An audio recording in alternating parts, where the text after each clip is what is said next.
Welcome to another philosophical conversation. My name's Cadell Last, and I'm here today with Dr. Adrian Johnston. Dr. Adrian Johnston is a professor of philosophy, and we're here to discuss one of his most, I think, important theoretical contributions to philosophy, A New German Idealism, which is really a book that is trying to think through German idealism through the Zizkian lens, let's say, or through the Zizkian moment. So thank you very much, Dr. Adrian, for being with us. And maybe to start off, let's discuss why Zizek? When did you come into contact with Zizek's philosophy? And perhaps how did it change your approach to German idealism? Well, to begin with, thank you for having me on your show. I'm really glad to be here. And in terms of the origins of my engagement with Zizek's work, this goes back to the 1990s. And by the mid-1990s, it became very clear to me as I was getting ready to embark on my PhD that I wanted to do a dissertation project looking at the intersection between philosophy and psychoanalysis, and even more precisely between Freud and Lacan on the one hand, and then Kantian and post-Kantian forms of German idealism on the other. And it was during this period when I came across Zizek's work, which, as many of your listeners, I'm sure know, that from the late 80s through the late 1990s, that first decade of Zizek's coming to prominence in the English-speaking world, first, I think more amongst circles of certain scholars and graduate students, and then I think especially with 9/11, he got really catapulted to this level of sort of global public intellectual. But back in the 90s, his work was, of course, very focused on the marriage between German idealism and psychoanalysis. And so, of course, as I was beginning to try and find my way at that crossroads, I stumbled upon his work, and it was immediately addictive. I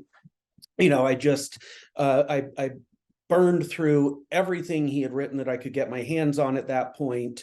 And fortunately, by the end of the 90s, in the late 90s, he and I met at this conference, one of the annual meetings of the Society for Phenomenology and Existential Philosophy. Slavoj gave a keynote there.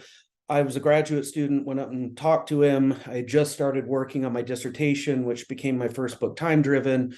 We hit it off. He became my dissertation co-director, and on things went. But in terms of changing my perspective on these matters, I mean, first of all, I think that for me, I already was very focused on the problem of death drive in the later Freud, even before I came across Slavoj's work. But then his way of taking specifically psychoanalytic drive theory, and particularly the concept of the Todestrieb, and having that be the key psychoanalytic element, which he then put into connection with German idealist theories of subjectivity, that really opened up a number of possibilities and avenues for me that, I hadn't seen as clearly before. I mean, prior to that, I was looking at, of course, Lacan's way of discussing various of the German idealists, especially Hegel, and of course, finding some of that a little frustrating in that it quickly becomes evident to anyone with a familiarity with the relevant material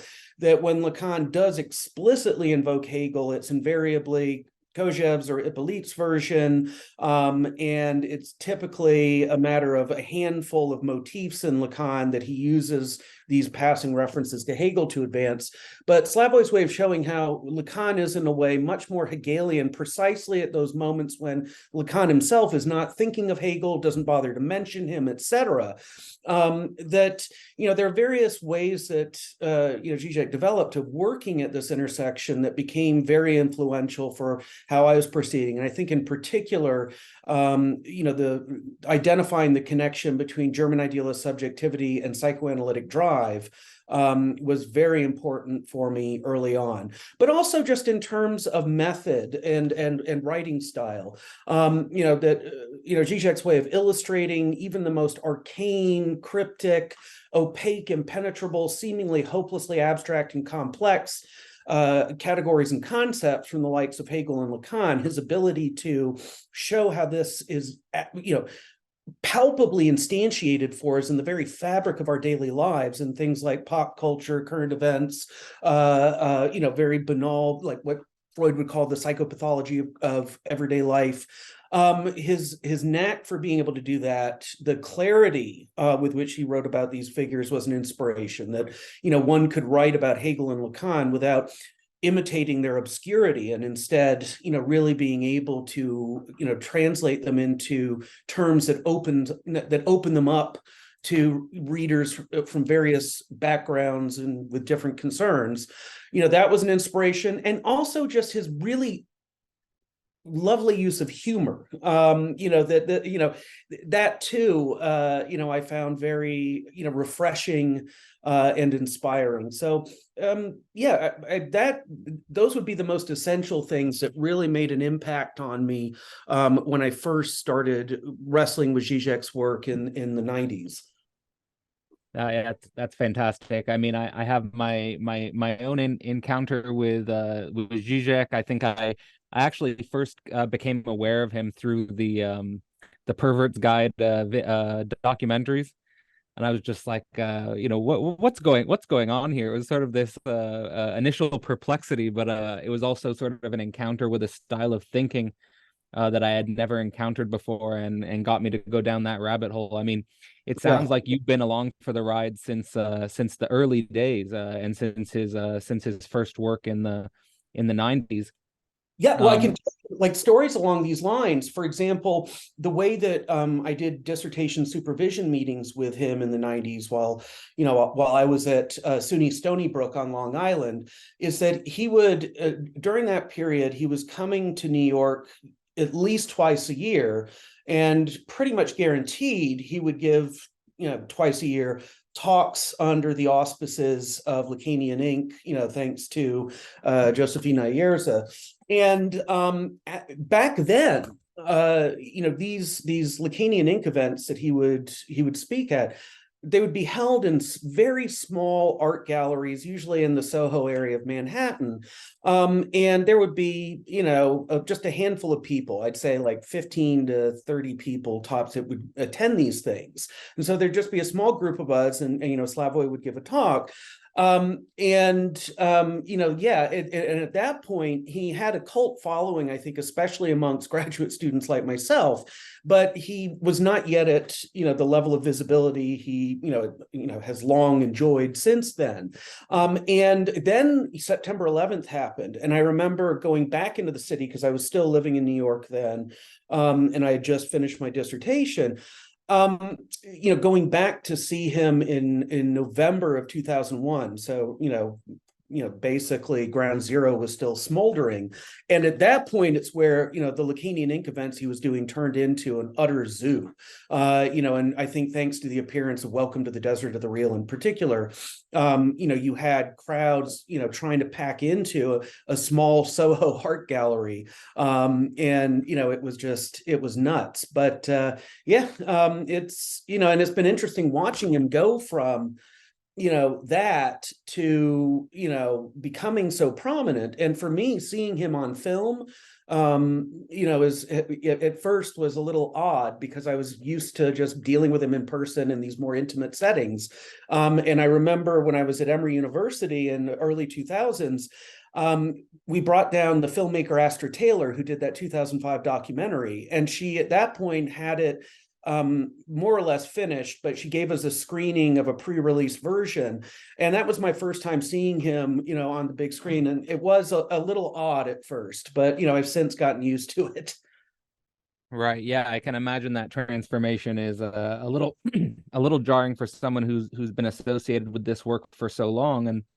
And at the same time, it's very interesting reading your work and getting to know your perspective. Ever since I started reading your work back in grad school, I recognized there was always a way in which you were respectfully working in a sort of Zizekian tradition, and sort of by name, sort of saying, I'm working in a Zizekian tradition. But at the same time, it's very clear that you have your own distinctions, your own differentiations, and even you start out the book, a new German idealism, emphasizing the idea of immanent critique over external critique. And talking about inner party disputes, and specifically the value of inner party disputes, as opposed to, say, oftentimes when I hear people who clearly haven't read Zizek's work critiquing Zizek, usually it comes off as shallow. But inner party disputes or immanent critique internal can add to some real depths to the critique, and I think advance the discourse. So there were three that stand out to me that I would like to get your perspective on. The first is the relationship between positive contingency and primal void. The second is the distinction between quantum physics and biology. And the third is the difference between dialectical and transcendent materialism. Those stood out to me as, and throughout other papers you've written, as sort of things you've developed and been developing, which might provoke a very interesting dialogue. Yeah, and some of this, so I am actually waiting to see Slavoy's latest installment in this back and forth. He's told me that his Freedom book, which is scheduled for release early next month, contains a sort of extended engagement with me, especially around the question of, because the critical line that Zizek is taking now is that, and not just him, but some of the other Ljubljana School Lacanians, is that I perhaps have risked going too far in the direction of a sort of traditional Engelsian type dialectical materialism that, ultimately, when all is said and done, despite whatever caveats and qualifications, is a little too naturalistically reductive, etc.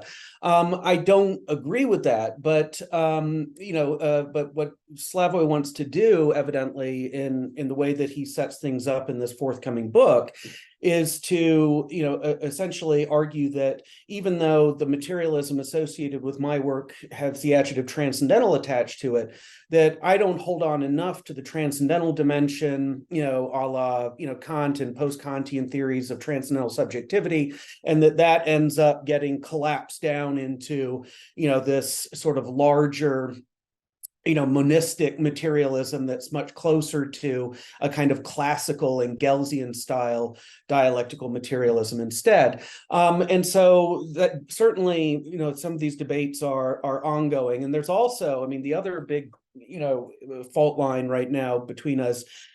So another book that Slavoy has coming out also with Bloomsbury, although I haven't seen a release date, but I'm thinking it's early 2024, if I had to guess, a manuscript on Christian atheism again, where he, also critically engages with myself and Lorenzo Chiesa. Lorenzo and I recently finished a co-authored book together entitled God is Undead: Psychoanalysis Between Agnosticism and Atheism, and Slavoy, responds to the two of us in this other work.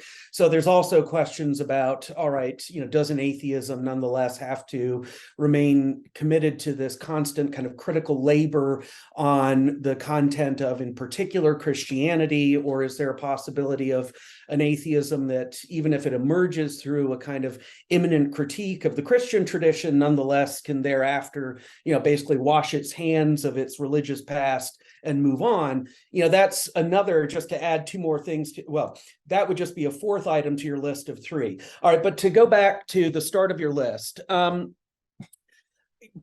for me, one thing that I started to see this in Slavoy's work beginning in 2012, toward the end of Less Than Nothing, where you suddenly get from someone who does profess to be a materialist, and even if it's in a somewhat tongue-in-cheek fashion, even claims to be a dialectical materialist. That book's subtitle is Hegel in the Shadow of Dialectical Materialism.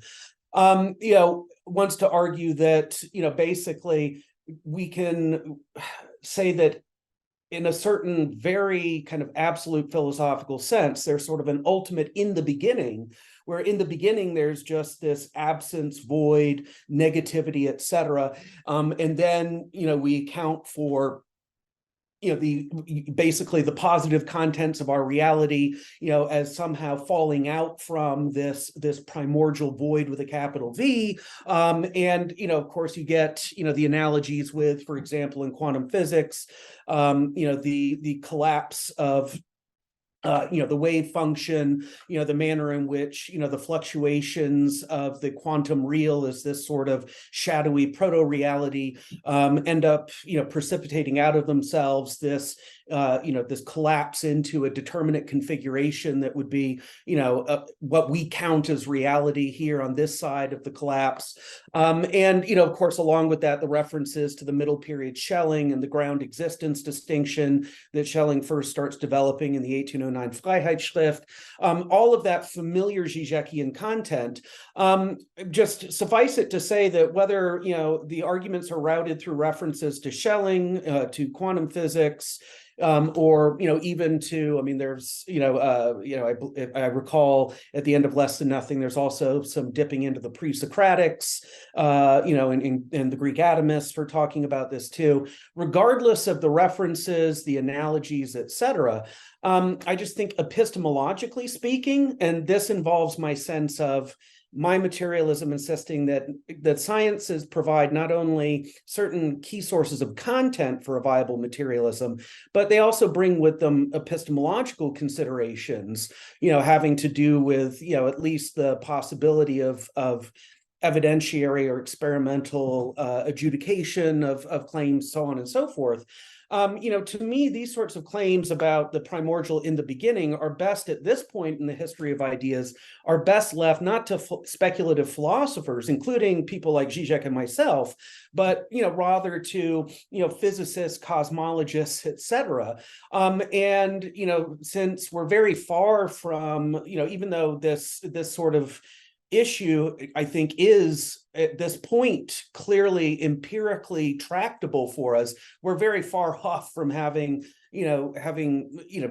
scientifically arrived at a defensible stance regarding this matter. For instance, with recent debates around string theory, there are questions about, okay, is the Big Bang not really this sudden moment of creation ex nihilo, but just the inflating of one universe amongst a teeming plurality of multiverses, and so there is no primal void. There's just the positive plenitude of these infinitely proliferating universes, etc. All of these things are possibilities right now, and we are awaiting further progress at the level of disciplines like physics to be able, I think, to say things more precise or concrete. And so, to me, sort of loose philosophical invocations of some primordial absence, lack, nothingness, etc., I just don't find them very convincing. I don't think we have, much of a leg yet to stand on as far as that goes. And even like thinking of this in terms of the Big Bang, we don't even know if the old Big Bang picture that we have of, first there's nothing and then ex nihilo, you have, this sudden explosion of existence, out of a backdrop of the black abyss of complete, non-being. That may be just at this point an untenable dated picture as well, but we're not sure, and we still have a lot of work to do. And so I think, okay, as far as the positive content starting point, I would just prefer to construct a materialism that says, all right, at least for the time being, we have to take a certain constitution of material reality as given, just in light of the present limits of our empirical, experimental, natural, scientific knowledge of physical reality. And then how, on the basis of just taking what we have well established and have managed to nail down in terms of science, why don't we take that and see whether we can come up with a viable account of a not naturalizable, irreducibly more than natural subjectivity, taking into account the constraints of our present best science instead. And then when this, and this brings me also to the quantum physics versus biology debate. Well, for a materialist theory of subjectivity, we have more than enough work to do simply in order to establish the nature of the relationship, I mean, to put it in crude old terms, between mind and body, or we could say between subjectivity on the one hand and if we think of this in terms of an emergence model, the level immediately below, denaturalized or more than natural subjectivity, namely the nature of the human body and specifically of the central nervous system and the neurosciences. In my view, we already have in my view, our plates are more than full in terms of work to do. Just, I think doing justice to the mind-body problem in its contemporary guises, utilizing, one of the things Zizek and I share, and this is part of why when I stumbled upon his work, I was so immediately drawn to it, is that we both come from backgrounds that involve efforts to triangulate German idealism, Marxism, and psychoanalysis. And we find, both of us, that this particular triangulation, even though we each have a different version of it and handle it differently, is a very powerful toolkit for dealing with even, problems which are considered much more the province of either the older Western philosophical tradition or, for instance, contemporary mainstream Anglo-American philosophy. But I think there's a lot we have to contribute to those discussions using our heterodox toolkits with these other traditions. And so that's part of what I'm trying to do. And, and then, with quantum physics as well, my fear always with Zizek is, although, I'm accused of being the reductionist, it seems to me that saying, okay, ultimately the basis, or even the sort of the models that we see operative in terms of the structures and dynamics of fully constituted subjectivity are already there to be seen at the level of the smallest constituents of physical reality, namely,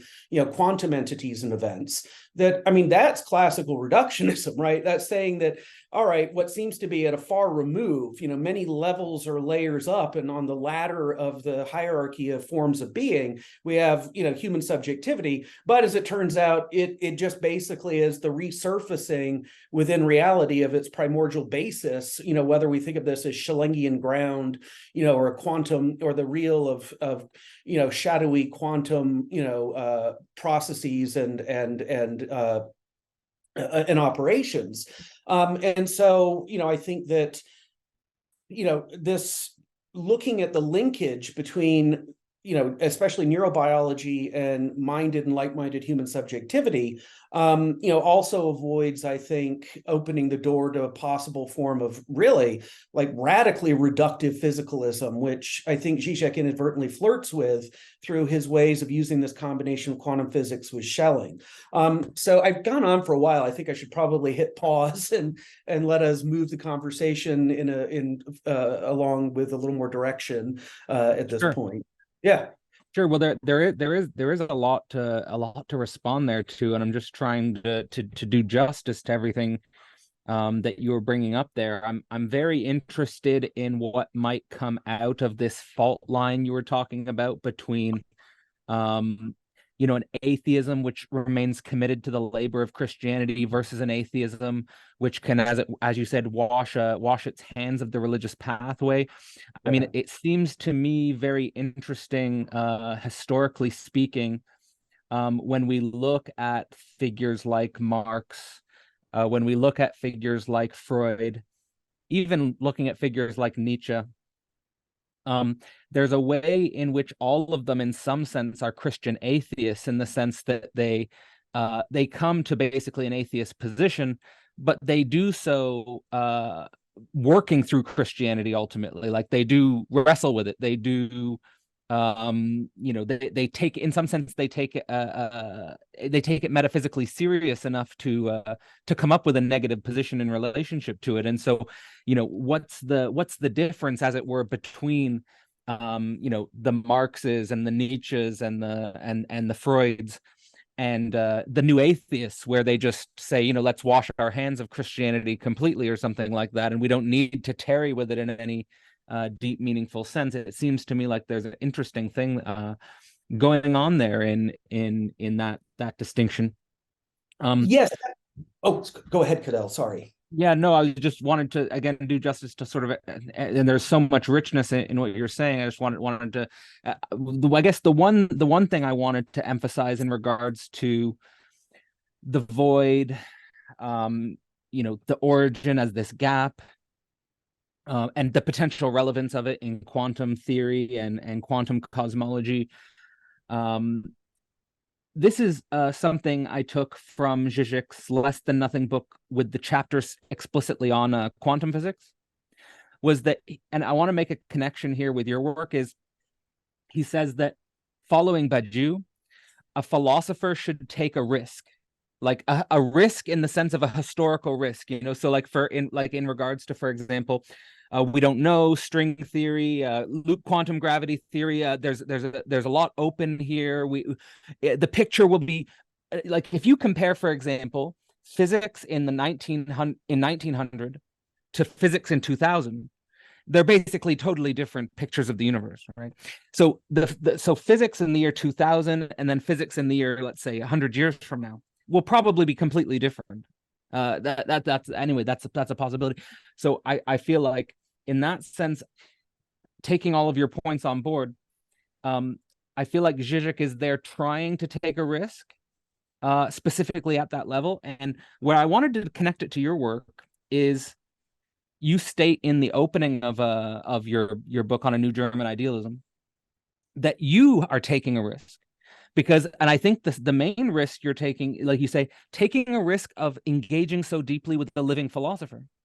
And I just commend you for this risk, and specifically this risk that is situated between Zizek's Ontology, your first major book on Zizek, and A New German Idealism, because in between Zizek's, and this is sort of what you state, in between Zizek's Ontology and A New German Idealism, you get Less Than Nothing, you get Absolute Recoil come out, and then that retroactively might change the way you think about Zizek's Ontology. So in regards to this, your own experience taking a risk, right? What's been your experience of, for example, publishing Zizek's Ontology, then confronting Less Than Nothing, confronting Absolute Recoil, and then writing this follow-up, it seems, or sequel, it seems? Yeah, well, it's funny. I want to actually begin with, your very appropriate reminder about, Zizek discussing risk and doing so in connection with Badiou. And I think, one thing that, like Zizek, I take from Badiou, is that I do think that philosophy, rather than on its own internally producing its own special philosophical truths, which it then exports outside of itself to to non-philosophical disciplines and fields, and then attempts to impose as its own self-legislated rule, this is how things are, and it's just a matter of getting, as philosophy is the queen of the sciences, getting the other sciences to get with the program, as it were. And of course, Badiou has a very different view, which is that philosophy is in the business of risking, betting on certain developments in its contemporaneous context. And for Badiou, this would be, all right, you have the 4 extra philosophical domains of truth production, where events can happen that then subjects can be faithful to and can develop into truths. And of course, art, science, politics, and love, this very Platonic typology of the domains of evental truths and their their faithful subjects, et cetera, et cetera. And for Badiou, it's looking especially at conjunctions between what are arguably, and of course even identifying an event as an event for Badiou is a risk, and one could be wrong, et cetera. But that for Badiou, it's a matter of, as a philosopher, identifying the relevant events in one's time in these extra philosophical domains, and then one's philosophy being the effort to, as Badiou puts it, think their compossibility, to, in a sense, try and look at how they, to put it very crudely, hang together, and that this is, a key task for philosophy, and a good way to think about it. And Zizek and I both concur with this. And what I would say is, we could say, apropos the quantum physics versus neurobiology question. In both cases, yes, there are risks that are being taken. Zizek's wagering that ultimately, quantum mechanics, or whatever ends up being the decisive physics of the smallest ultimate constituents of physical reality, is going to provide the magic bullets that will enable us to deal with, vexing issues such as the mind-body problem at higher, larger levels, et cetera.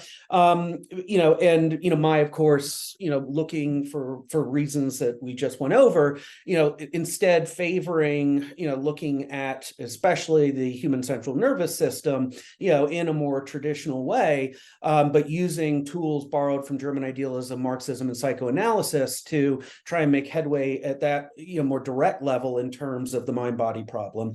Both of these are risks, but I would say that for me, not all risks are equally risky. And that in my view, what physics, especially given the state of that discipline where, we still to this day have the unresolved split that goes back to the toppling of Newtonianism at the start of the 20th century.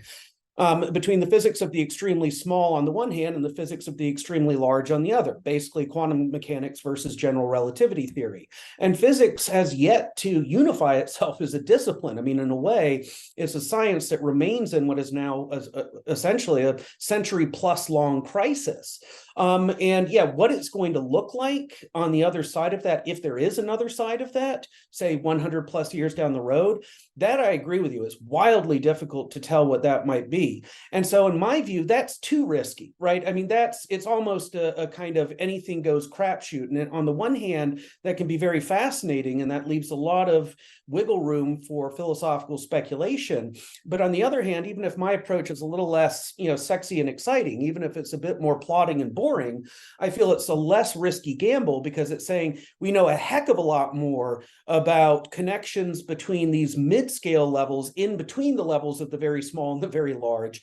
And we already have our hands full, I think, just being able to come up with a non-reductive materialist account of subjectivity at those middle levels dealt with by disciplines other than the physics of the extremely small or of the extremely large. And so, in my view, it's so risky to be wagering on, especially the aspects of physics that someone like Zizek wants to wager on, that I'm content to take a wait and see attitude with regard to that. But in the meantime, not at all be deterred from, all right, the place where I think we can make some progress that won't just be, taking speculative shots in the dark. I'm going to spend the time I have, focusing on that. And I feel that's a less risky risk. Although, of course, with anything that involves latching on to the results of the empirical experimental natural sciences and philosophically extrapolating from them, you always have the possibility of future revisions or falsifications of what you're wagering on. And that does make it, inherently risky. But I think there's no way to avoid it. Even refusing to wager on any scientific content is itself a kind of bet on the disciplinary independence of philosophy vis-a-vis the sciences and its tenability in the long term, which itself is not guaranteed. And certainly over the course of history, the relationship between the explanatory jurisdictions of philosophy and other disciplines have changed dramatically over time. But anyhow, apropos engaging with a living figure, yes, who knows, like Slavoj could have some major, shift or change of mind about some of these issues in the years ahead, that might then make books like A New German Idealism seem quite dated, and that of course is a risk. But I should say one rumor that a number of people have shared with me, and I don't buy it, but there's a rumor that is circulating amongst, some people who follow, Zizek and myself and other authors working in these areas, is that Less Than Nothing was in part, Slavoj trying to get some breathing room versus the version of him that I constructed in 2008's Zizek's Ontology, right? And so that comes out 4 years later, Less Than Nothing appears. But yeah, when I read Less Than Nothing, I did. I saw him, it really did deliver in terms of the hype. I found it to be a really engaging work. All the anticipation of, okay, this huge book on Hegel, turned out to be worth it. And there was enough important content in that alone. I felt compelled to begin responding to it, although that started in the form of, I didn't think, okay, I'm going to write another book on him, what became A New German Idealism. The origins of A New German Idealism were in, and I knew this was going to happen, as soon as Less Than Nothing appeared, I started getting requests from various people to write responses to it. And so I ended up doing a series of responses to different aspects of the book. And before you know it, I had a book's worth of material, which is what became the book we're discussing now. But Slavoj also keeps saying to me, just like, basically ruthlessly relegate me to the footnotes, ignore me, you don't owe me anything, you don't need to keep engaging with me, but at the same time, it's hard not to, as he brings out fresh material, and especially with a book like Less Than Nothing that had so much in it by way of innovations, because oftentimes people complain, oh, he seems to cut and paste certain passages, etc. I've read this before somewhere, and not without even dealing with that complaint and the problems with it. Just like at the level of books like Less Than Nothing or Absolute Recoil, it was like, this is just chock full of fresh material, of new ways of handling, certain figures, concepts, distinctions, etc.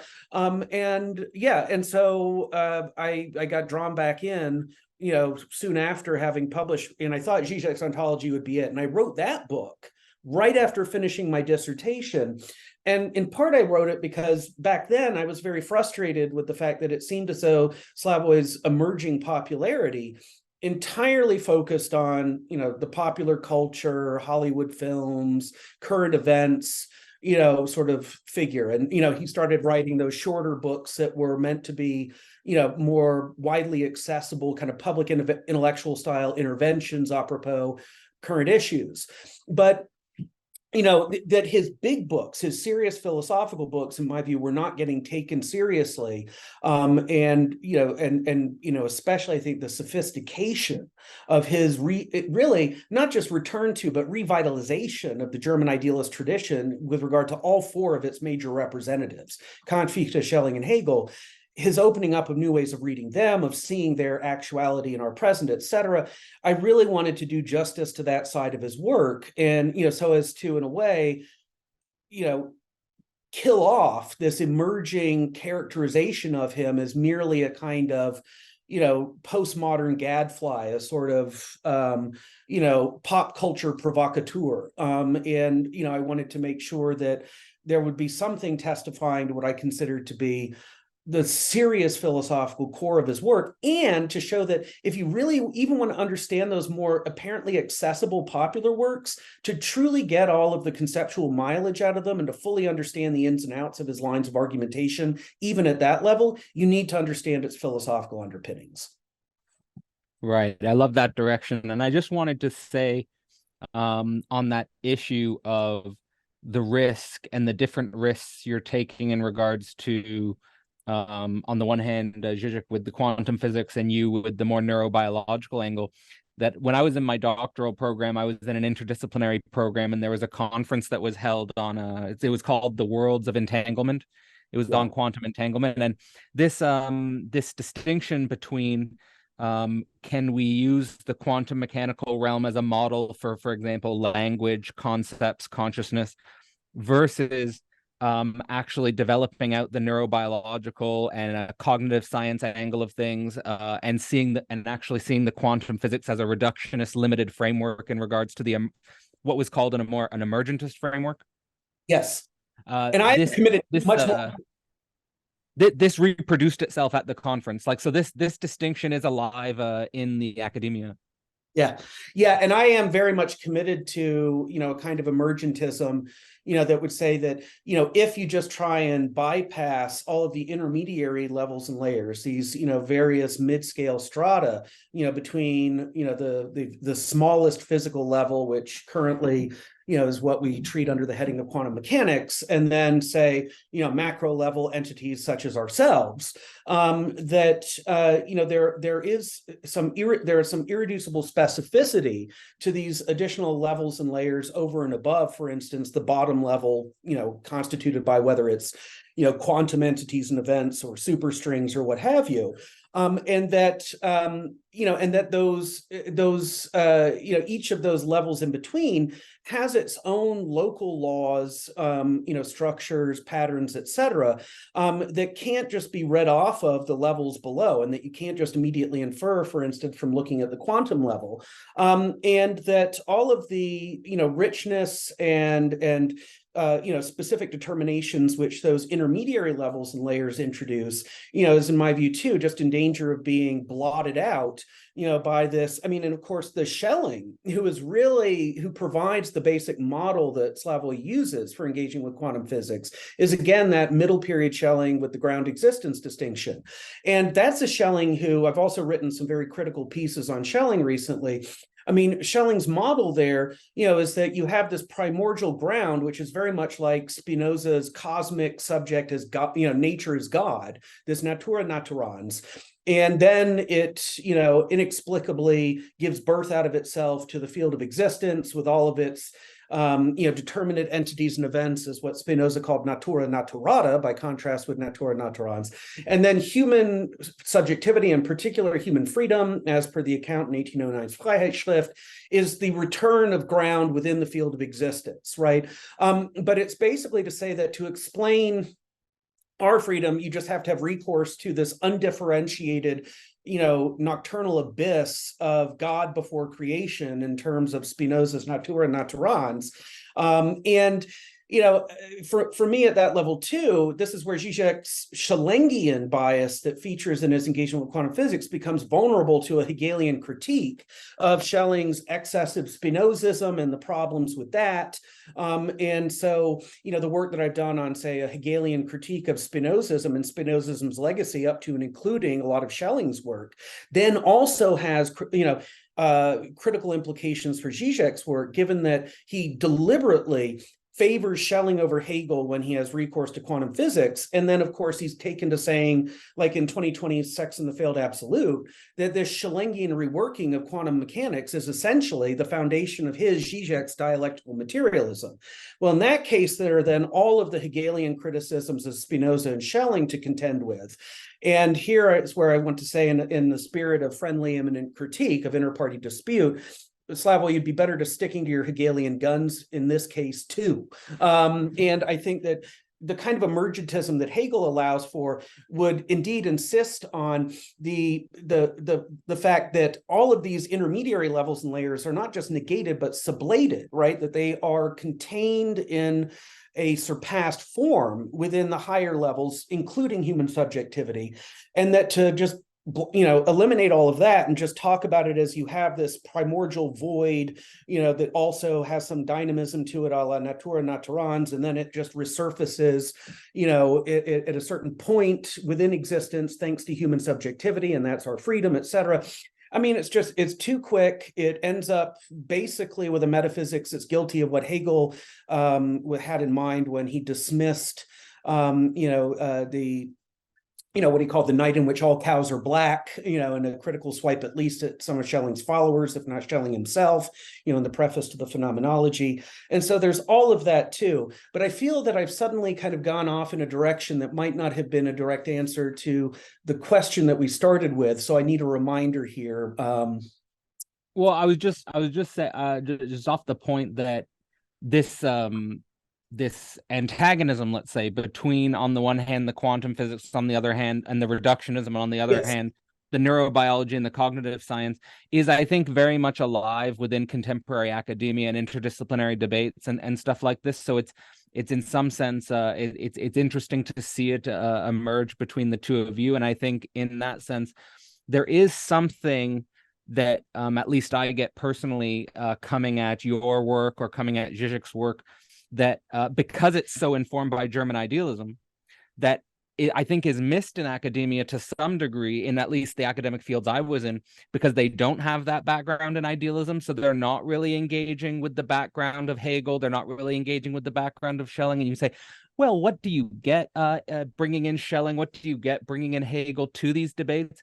But I do think it has something to do, and I guess I get your opinion on this, is I do think it has something to do with Hegel's axiom, the absolute is substance, but also subject. That there's a way in which subject is involved in substance fundamentally, which I think perhaps both quantum physics and, let's say, cognitive science and neurobiology could take more on board. What is your first reaction to this line of thinking? Well, there are several things. So to begin with, we were talking a moment ago about emergentism, and at the level of how, and people who are interested in emergentism as a topic tend to be situated in philosophy, more in analytic philosophy, or in fields like, for example, cognitive science, et cetera. Of course, for people in those disciplines, and especially, let's just take the case of analytic philosophers. Your average expectable Anglo-American analytic philosopher, even now, who does, mainstream analytic metaphysics and epistemology or philosophy of mind, these being the most relevant subfields of analytic philosophy in relation to some of what we're talking about. Yes, I mean, their history of philosophy training essentially goes up through Kant, or really a particular version of Kant, namely P.F. Strawson's Kant a la 1966's The Bounds of Sense, that you have, the sense of, all right, Western philosophy in terms of its history is worth spending time on, at least for background, up through Kant. But then the sense is, all right, after Kant, the Germans just went off the rails, they lost their minds, and you end up with this insanity that is post-Kantian idealism, a la, Fichte, Schelling, and Hegel. And then, in terms of an analytic philosophy style history of philosophy education, you then leap over pretty much the entirety of the rest of the 19th century, and you then resume, right at the start of the 20th century, with Frege, Russell, Wittgenstein, and company, and on you go. Of course, that means that you have this roughly 100-year gap between Kant and then where they resume at the end of the 19th, beginning of the 20th century. And of course, one reason for this for analytic philosophers especially were the excesses of 19th century British Hegelianism, which left a very bad taste in the mouths of the likes of Russell. And, they thought, all right, if this is Hegel, this is to be avoided like the plague. It's rubbish. Let's just wipe the slate clean and start from scratch. That does, I mean, part of, I think the point of some of the work that I do in this vein, is to indicate that, look, if you are interested in these sorts of issues that are central to analytic metaphysics and epistemology, as well as, philosophy of mind and philosophy of science, that actually the German idealist tradition in the post-Kantian period has an enormous amount to offer. And to take the example of emergentism, right, your standard sense of the history of the very idea of emergence for analytic types and their fellow travelers in fields like cognitive science is that this begins in the mid-19th century with John Stuart Mill, and that, in a book on logic by Mill, he first introduces the basic concept that then comes to be this idea of emergence that's at stake in now what we call emergentism.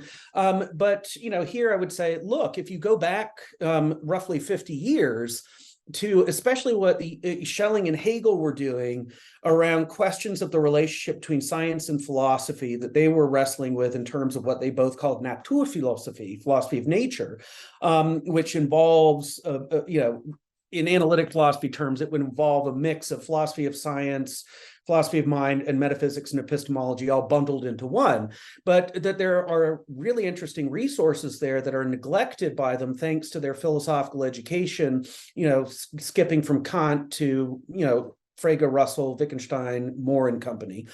Here, for example, I think that you see that Mill actually isn't all that original, that you have models of emergence already be developed avant la lettre by Schelling and Hegel at the end of the 18th, beginning of the 19th century, even that early. And that this is in part born of like the same issues that then motivate subsequent discussions of emergentism as we've come to discuss it, which is that how do you take on board the insights of natural science and the sort of, materialism, naturalism, et cetera, those disciplines seem to bring with them or pull for, with a commitment to models of human subjectivity and sociality that are not going to be crudely reductive or, are just going to naturalize all of this, in guises that show up in things like, really vulgar evolutionary psychology, telling various just so stories so as to provide a supposed naturalistic account for any aspect of us you might want to pick. And that just ends up being a very silly game after a while and, starts really stretching one's credulity. But anyhow, that how do you do justice to, how do you really take seriously and take on board fields like the natural sciences while avoiding reductionism, while not falling into that sort of picture? I think for that you need something along the lines of the idea of emergence. I think you see early glimmerings of this in terms of the post-Kantian idealists trying to wrestle with the legacy of modern science in conjunction with other philosophical concerns, and on it goes.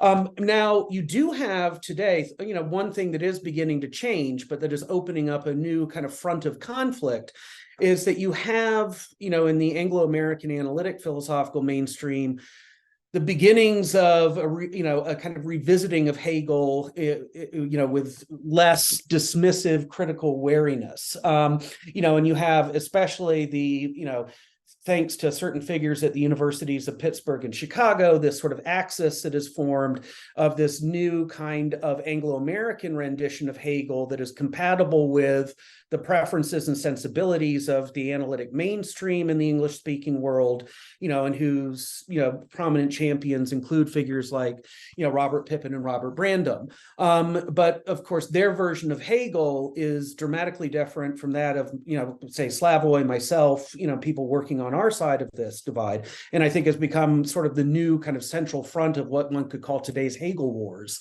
But at least for me, despite my strong disagreements with the likes of Pippin and Brandom, I'm at least happy that they have managed to achieve, I think, some progress in terms of getting analytic philosophers to not be so immediately hostile, just like in a knee-jerk fashion, utterly dismissive whenever Hegel's name arises. That's perhaps helped nudge things a bit. And they were preceded in this by, most importantly, Wilfrid Sellars, who in his 1956 essay, Empiricism and the Philosophy of Mind, does credit Hegel with inspiring what Sellars does in terms of issues in analytic epistemology. That's at least, that's a hopeful set of developments in my view, but yeah, at the same time has created issues around, serious disagreements amongst many of us about, what Hegel's philosophy was and, what its significance is for us today. Right. Yeah, I think there's a lot there. I mean, I do want to get into your perspective on the analytic philosophers and what you call Hegel's deflators, but before we get specifically, before we go down that rabbit hole, I'd also like to keep the conversation alive in regards to emergence, in regards to subjectivity and transcendental actors, and its relationship to the modern sciences and the natural sciences, perhaps particularly on issues of concepts like downward causality or the mind-matter bridge. And it would be interesting if I think you could explain your position on some of these things in regards to the difference, which we actually haven't touched on yet, but I think it's absolutely central, which is this difference between dialectical materialism and transcendental materialism.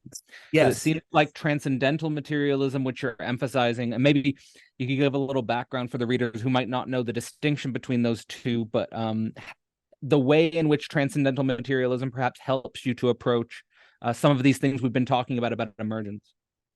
Perfect. Well, when I distinguish transcendental from dialectical materialism, I have in view a certain image of the latter, of dialectical materialism, that is meant to capture its classical or more traditional manifestations, associated with, first and foremost, certain of Engels's writings, and in particular the three books, Anti-Düring, Ludwig Feuerbach and the Outcome of Classical German Philosophy, and Dialectics of Nature.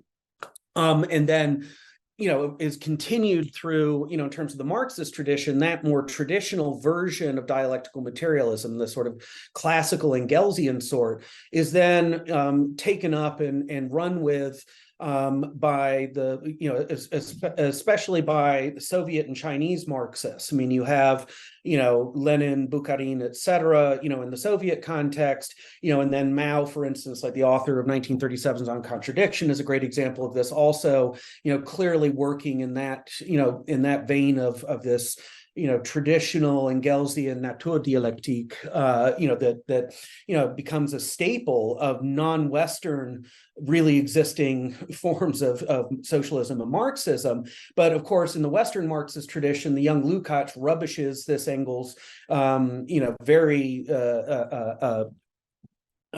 categorically and unreservedly, and the whole Western Marxist tradition, involves, by and large, keeping a quite a pronounced distance from, what they view as this embarrassing side of the history of Marxist thought that they tend to blame on Engels and argue, Marx had no complicity in, et cetera, et cetera. That whole story, is told in actually my most recent book, which was the second volume of the Prolegomena to Any Future Materialism, A Weak Nature Alone, has a section in there in the whole history of this in the Marxist tradition. But the classical picture of dialectical materialism, the way I would summarize it is, it's first of all a kind of holism, where it wants to say that like all of reality is this seamlessly interconnected web or network of entities and events that are bound up with one another, and that you have this organic style whole that is the totality of all of reality, and that within it, again, everything is connected with everything else. There are no sharp breaks, no pronounced seams or gaps between anything. So you have this kind of positive plenitude of an organically interconnected, seamless whole. And then in addition to that, you basically have Engels argue that, what he claims is the progressive revolutionary side of Hegelian dialectics is the part of it that essentially is like what we would now call a kind of process or flux metaphysics, where, everything is becoming, and that, you have this idea of this organic whole as just this set of continual transformations, this ceaseless restlessness, et cetera, and that this is really in the most succinct thumbnail sketch one can provide, one could say this is basically the kind of Engelsian worldview that he then works out, in more detailed fashion through references to Hegel and and the natural sciences. But for me, of course, one of the things that I think is problematic about this is it does seem to entail, a kind of, it still seems to me to be a bit too reductive, because, especially this idea of the cogito-like, autonomous, really radically free subject, and of human subjectivity as this kind of negativity, what Zizek oftentimes describes through a combination of recourse to Hegel's image of the night of the world with Lacan's idea of the split subject. That to have that kind of negativity arise and be operative, it seems as though there's just no room for that in Engels's picture, where you just have this. I mean, in the end, it's almost like you have a disguised version of Spinozism, where really the only true subject is just this cosmic totality, the organic whole itself, and that internal to it are just mere determinations or inflections of it as its subsidiary moments. And of course, Spinoza bit the bullet and said, with this picture, he, fully is committed to the idea that we are not free agents in the way that we take ourselves to be, that the extent of our sense of ourselves in that vein, it correlates to the depth of our ignorance of the sum total of causes that converge upon us to make us think what we think and do what we do. And, on a Spinozistic picture, I mean, if Engels does indeed end up lapsing into something that's closer to Spinoza and a certain Schelling than it is to Hegel, which I think is true, and this despite Engels's trashing of Schelling, after he saw him give lectures in the early 1840s in Berlin, on the heels of Hegel's death, that this sort of Spinozistic, certain Schellingian, Engelsian picture that's passed off as Hegelian, in the end, it's really much more compatible with a thoroughgoing reductive determinism, in which, ultimately everything is determined by this whole that, is this organic totality. And we ourselves as subjects are just subject to it, not subjects in the sense Zizek wants. We're just subjected to, as the heteronymous puppets or playthings of this larger organic network in flux, and we're carried along by it, and that's that. And if that's traditional dialectical materialism, then obviously my wanting to insist on a form of subjectivity that emerges from its natural base, but thereafter becomes irreducible to being explained, through recourse to its natural origins, and that moreover enjoys a certain capacity for reflective deliberation, self-determination, etc., in a really robust sense. That's going to require a materialism that allows for accounting for how nature generates within and out of itself certain discontinuities, certain ruptures in its own fabric, rather than this image of this seamlessly interconnected whole. And that furthermore, the ability of this kind of subjectivity to resist change, flux, transformation, et cetera, and to hold its ground versus this sort of process metaphysics picture avant la lettre that you also get with Engels. I mean, these are some of the things that I think are really kind of crucial distinguishing features. Now, there's the interesting issue too, though, of with the adjective transcendental, so not only a set of conditions of possibility for our subjectivity that, although they are material, give rise to a subject that can't be reduced to its material basis alone. There's also the epistemological sense of, all right, well, after Kant's version of transcendentalism, especially his epistemological critique of certain traditional forms of metaphysics, can we re-entitle ourselves to forms of naturalism, realism, materialism, et cetera, that would not be vulnerable to the kinds of epistemological objections which, say, a Kantian transcendental idealist could trot out?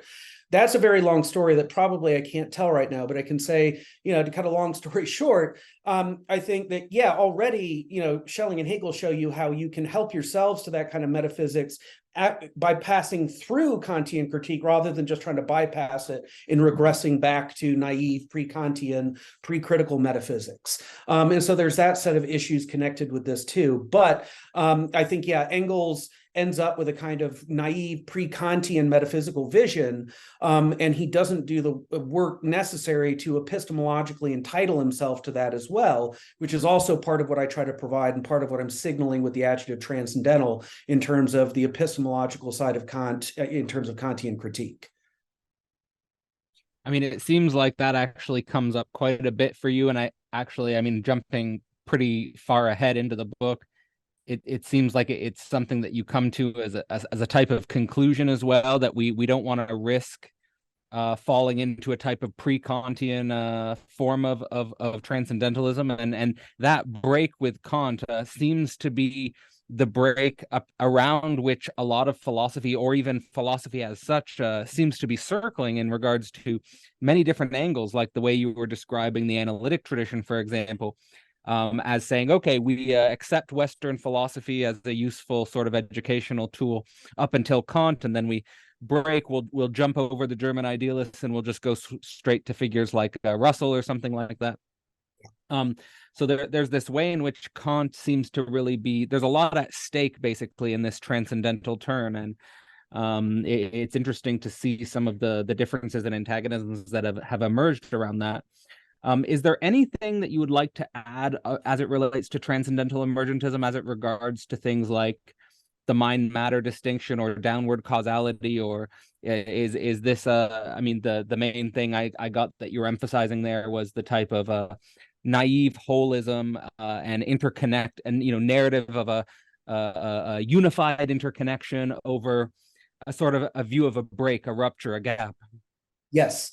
Yeah, absolutely. And I mean, I think that's something which, is a point of convergence or agreement between Zizek and I, or Zizek and me, is that he and I, for both of us, classical dialectical materialism in its more traditional guises is associated, especially with Engels, does not seem to really leave much of it, despite its appeals to Hegel. It seems as though what Hegel calls negativity really doesn't fit within its picture or really have a place, save for at the level of just, the kind of vast flux on the cosmic scale of this whole in process. But the idea of, the sorts of negativities, especially associated with, human subjects as both thinkers and actors, it really seems hard to find room for any of that, in the stifling closure of, the organically interconnected whole, this like, seamless tapestry where all is one is all, again, much more of a kind of Spinozistic or Schellingian than a Hegelian vision, I think, that you have there in traditional dialectical materialism, a la Engels and company. And, Slavoj and I both, I think, him holding on to the label dialectical materialism, but wanting to, rework it from within so that Hegelian negativity indeed has a place. And then me, I think, in my own ways doing the same thing, but, really, I think wanting to stress some of the differences and to say, the old version of it just in its traditional form with and with a label that dates back to that form, perhaps we should signal a break with that in terms of a form of materialism inspired by it, but that insists on things like irreducible emergence, downward causation, and indeed downward causation is crucial here. I think without that, so in other words, your emergentism can't be a weak emergentism where there's bottom-up emergence, but there's no action of the higher layers on the lower layers, right? Versus strong emergentism, which is different precisely in that it allows for downward causation of one or more forms. And I think that's a crucial ingredient that, is absolutely essential for any viable form of non-reductive but materialist theory of subjectivity that both, as a shared desiderata of both, Zizek and myself.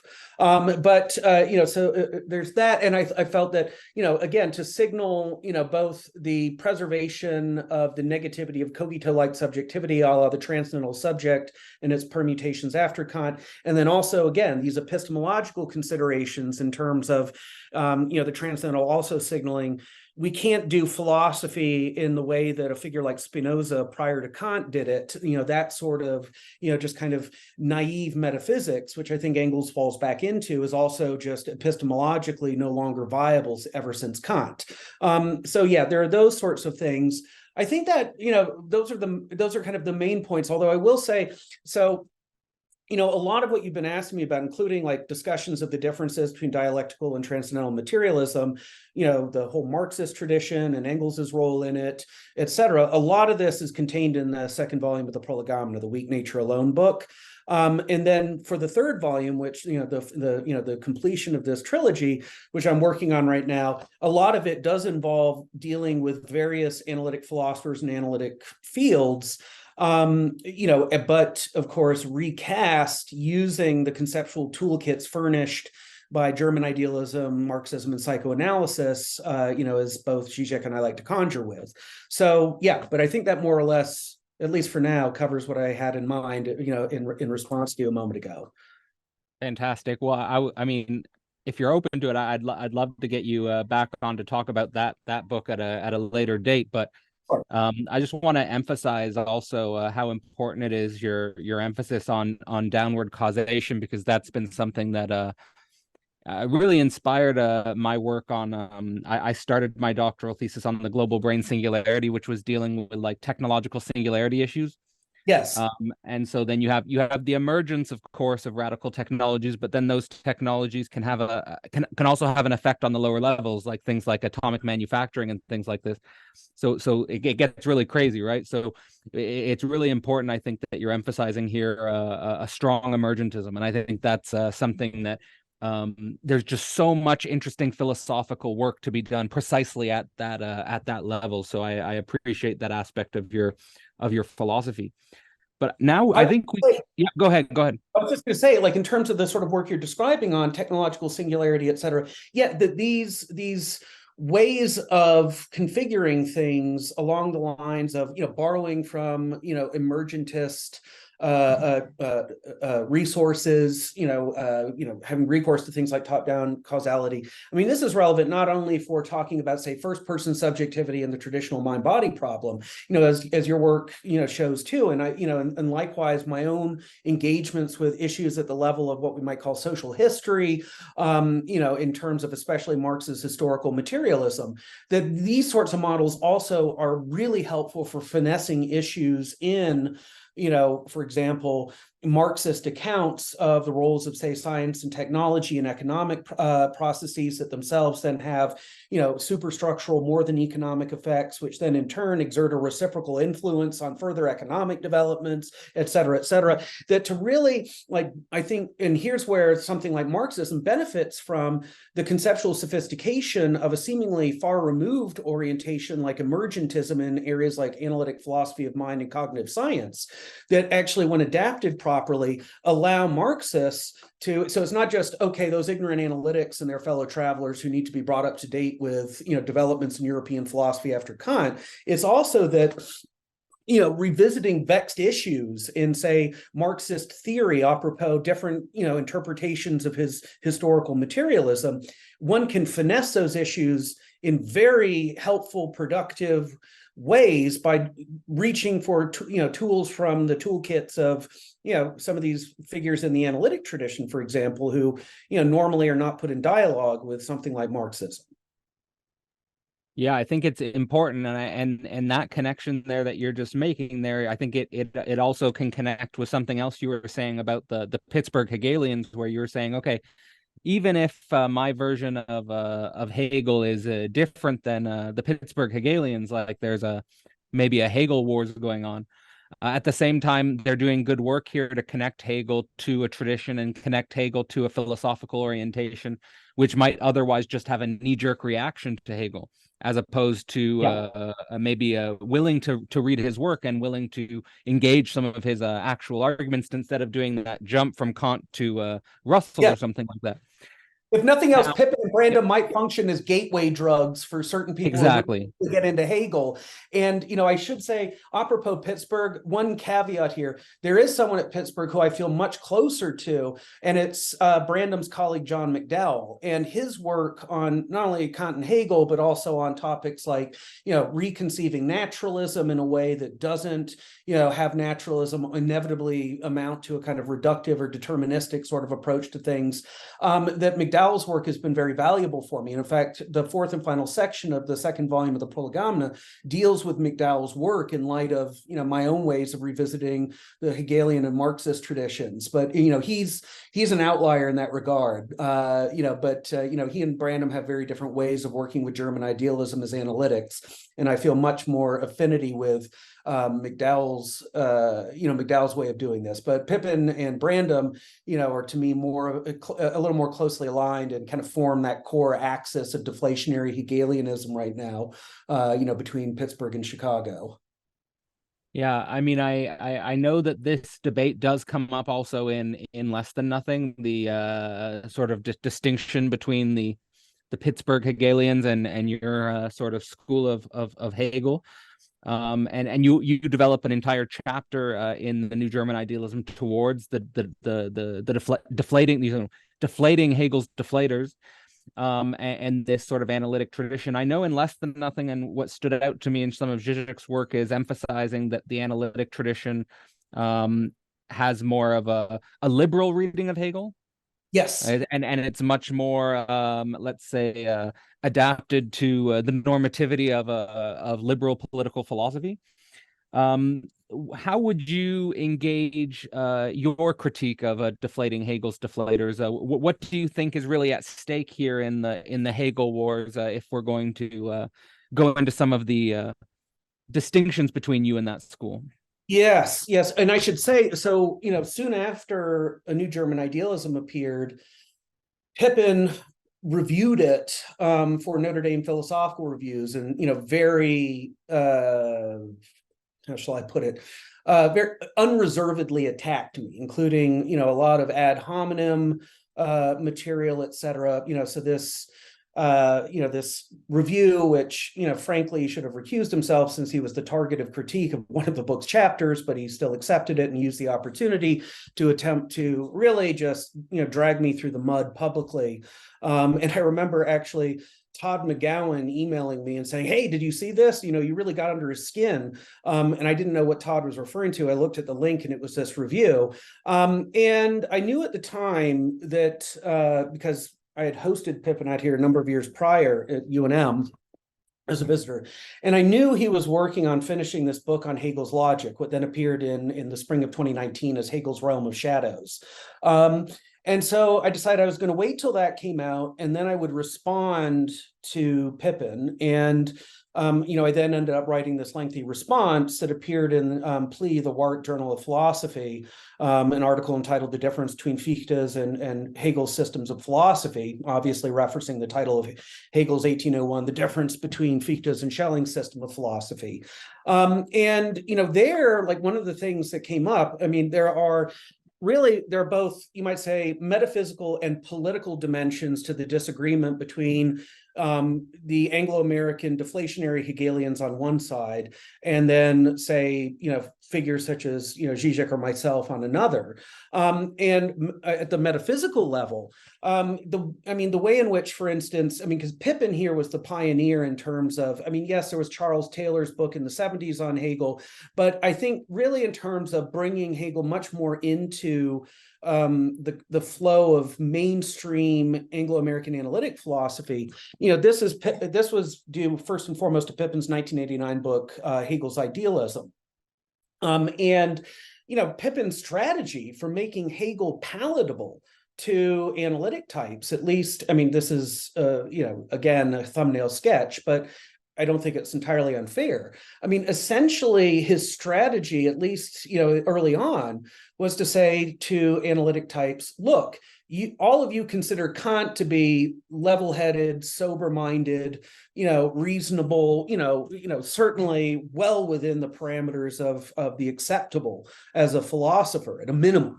And in particular, there's an understandable degree of respect for, I think, especially Kant's epistemological cautiousness, his critical carefulness as a transcendental idealist, with an epistemological critique of pure reason and forms of metaphysics associated with it, and saying, all right, if this Kant is acceptable to you, then guess what?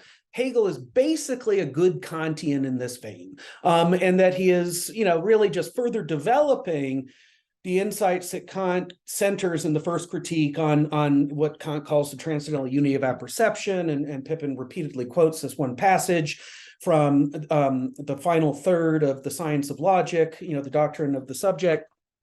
The doctrine of the concept, which is, the one part of, subjective logic, with the doctrines of being and essence as the two parts of objective logic.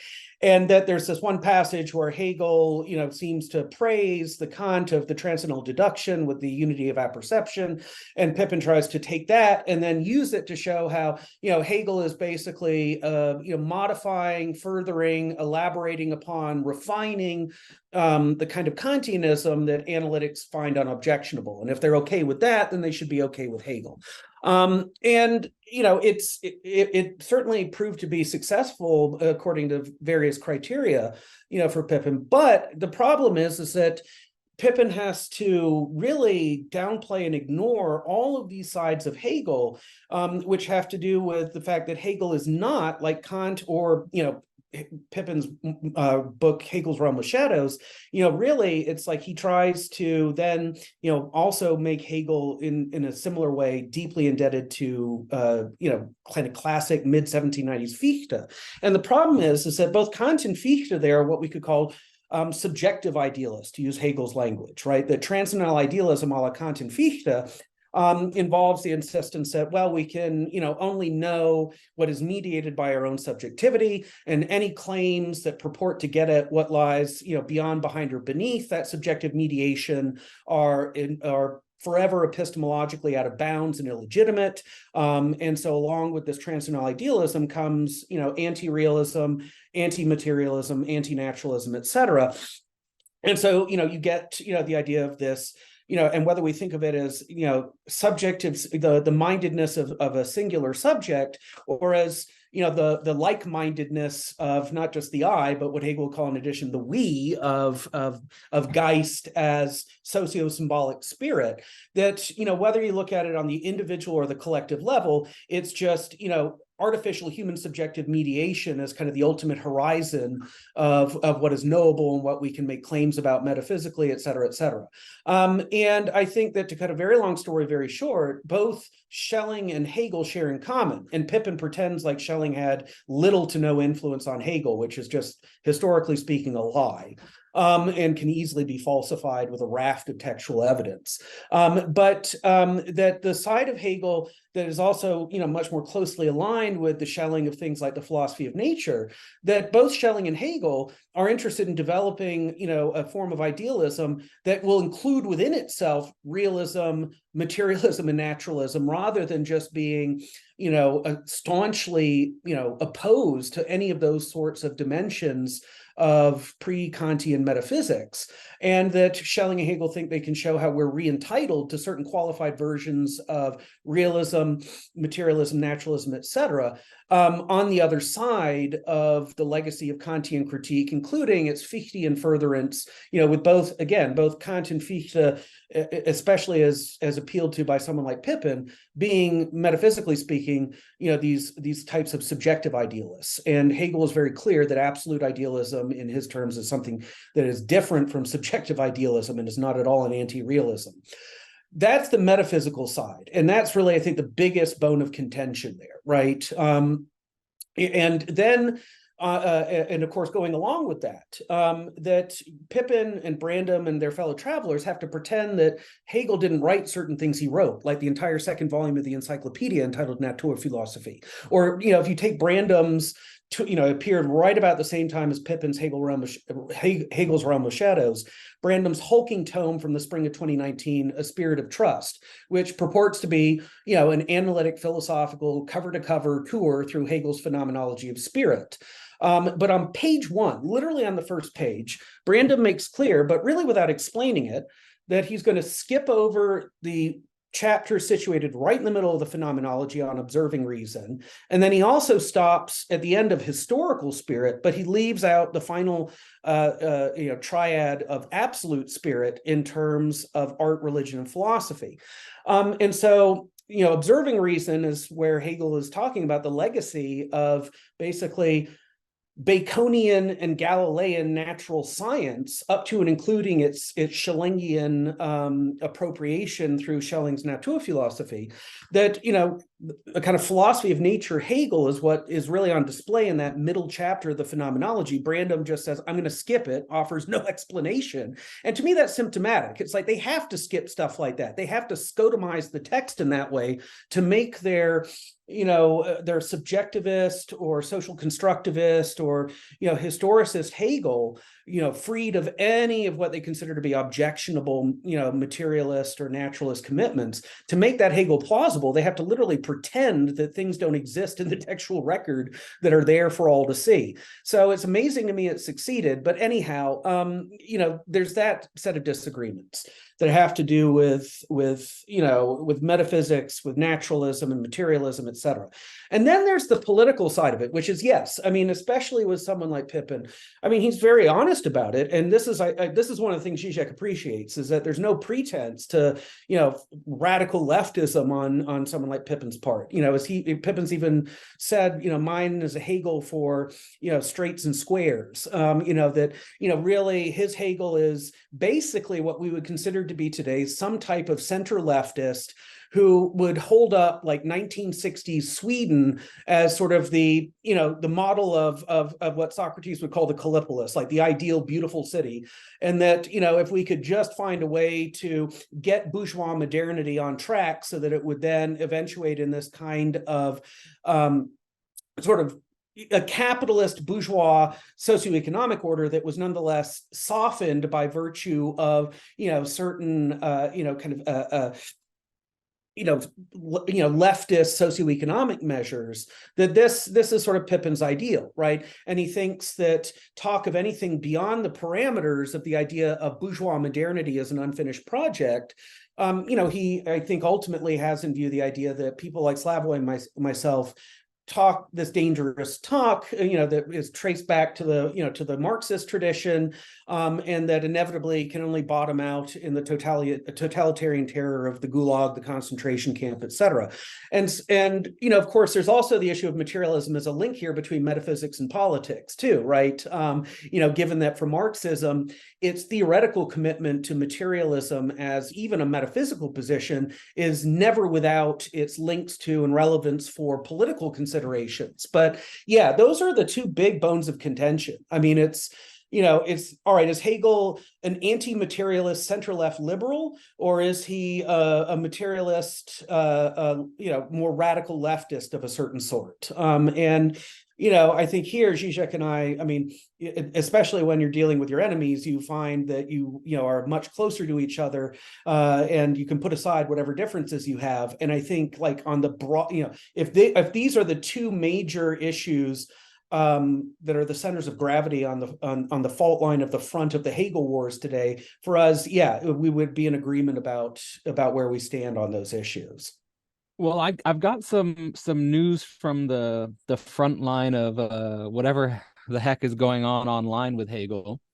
And so I want to juxtapose that with both the center left and the radical left, which is I see more and more people interested in a far right Hegel, which to me goes in the direction of like a type of a Christian universalism and a monarchicalism. Yeah. So I'm just, as a sort of side note in our conversation, have you encountered that before? Have you encountered any theorists or academics arguing in that direction, or what do you know about the history of this point of view? I should say, for me personally, thank goodness, no. I have, fortunately not had to endure the displeasure of, for instance, having to converse with a fascist Hegelian.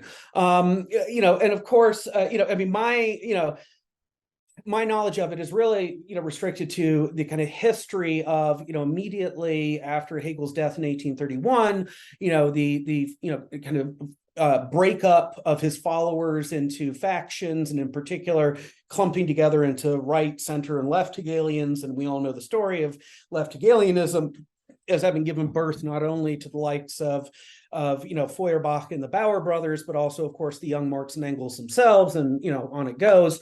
I really am committed to the view that, although, all right, in terms of, you take Hegel himself, say, for example, the author of a work like 1821's Philosophy of Right, in terms of his own self-conscious, first personal political convictions, I would say that he oftentimes did lean more towards a certain kind of center leftism, albeit one that, for him at the same time, something like, the bloody radicalism of the Jacobin terror in the early 1790s as a phase of the French Revolution, for all that he thought it was horrific, he also thought it was, in a sense, kind of necessary, in terms of the passage from the Ancien Regime, to, a new Napoleonic, French political order, of which Hegel was an admirer.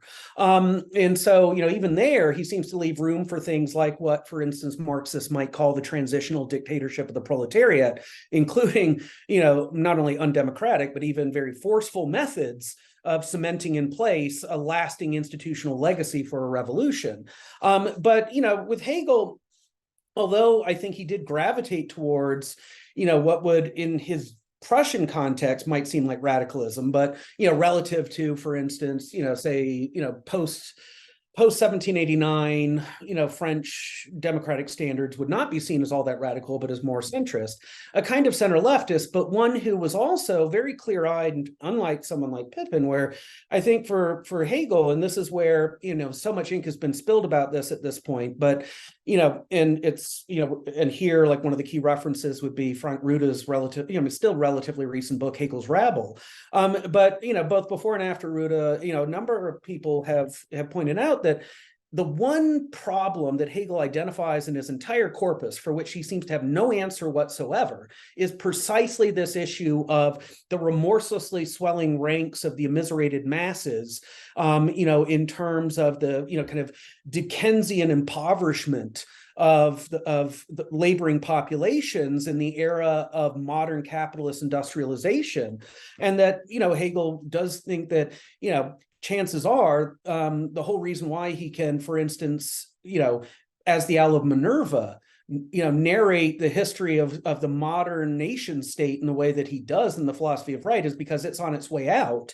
And it's on its way out because he thinks basically in a way that I think really does anticipate Marx in ways that Marx underestimated. He does think that essentially not even just mass proletarianization, but for Marx, it would almost be like the plunging of the bulk of the population even below that to the level of what Marx would later call the Lumpenproletariat, which is really the idea in Marx that's closest to Hegel's notion of the rabble. And that this would ultimately be, destabilizing and would probably lead to the demise of this modern form of nation state that Hegel has in view in the Philosophy of Right. And so, but again, I'm having one of those moments where I've been going on and then I realize, wait, have I answered the question yet?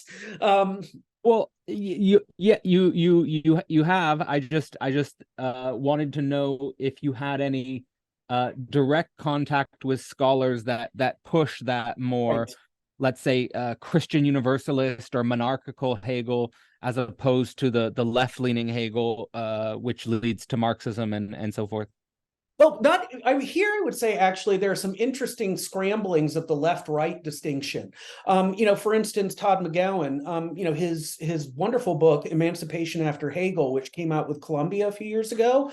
Part of why I liked it, even though I there are things I disagree with Todd about in terms of, I think overemphasizing Hegel's investments in Christianity. And I think actually Hegel was much more proto-Feuerbachian than a reading of him as, that both Todd and Slavoj, I think view Hegel as more invested in Christianity than I do.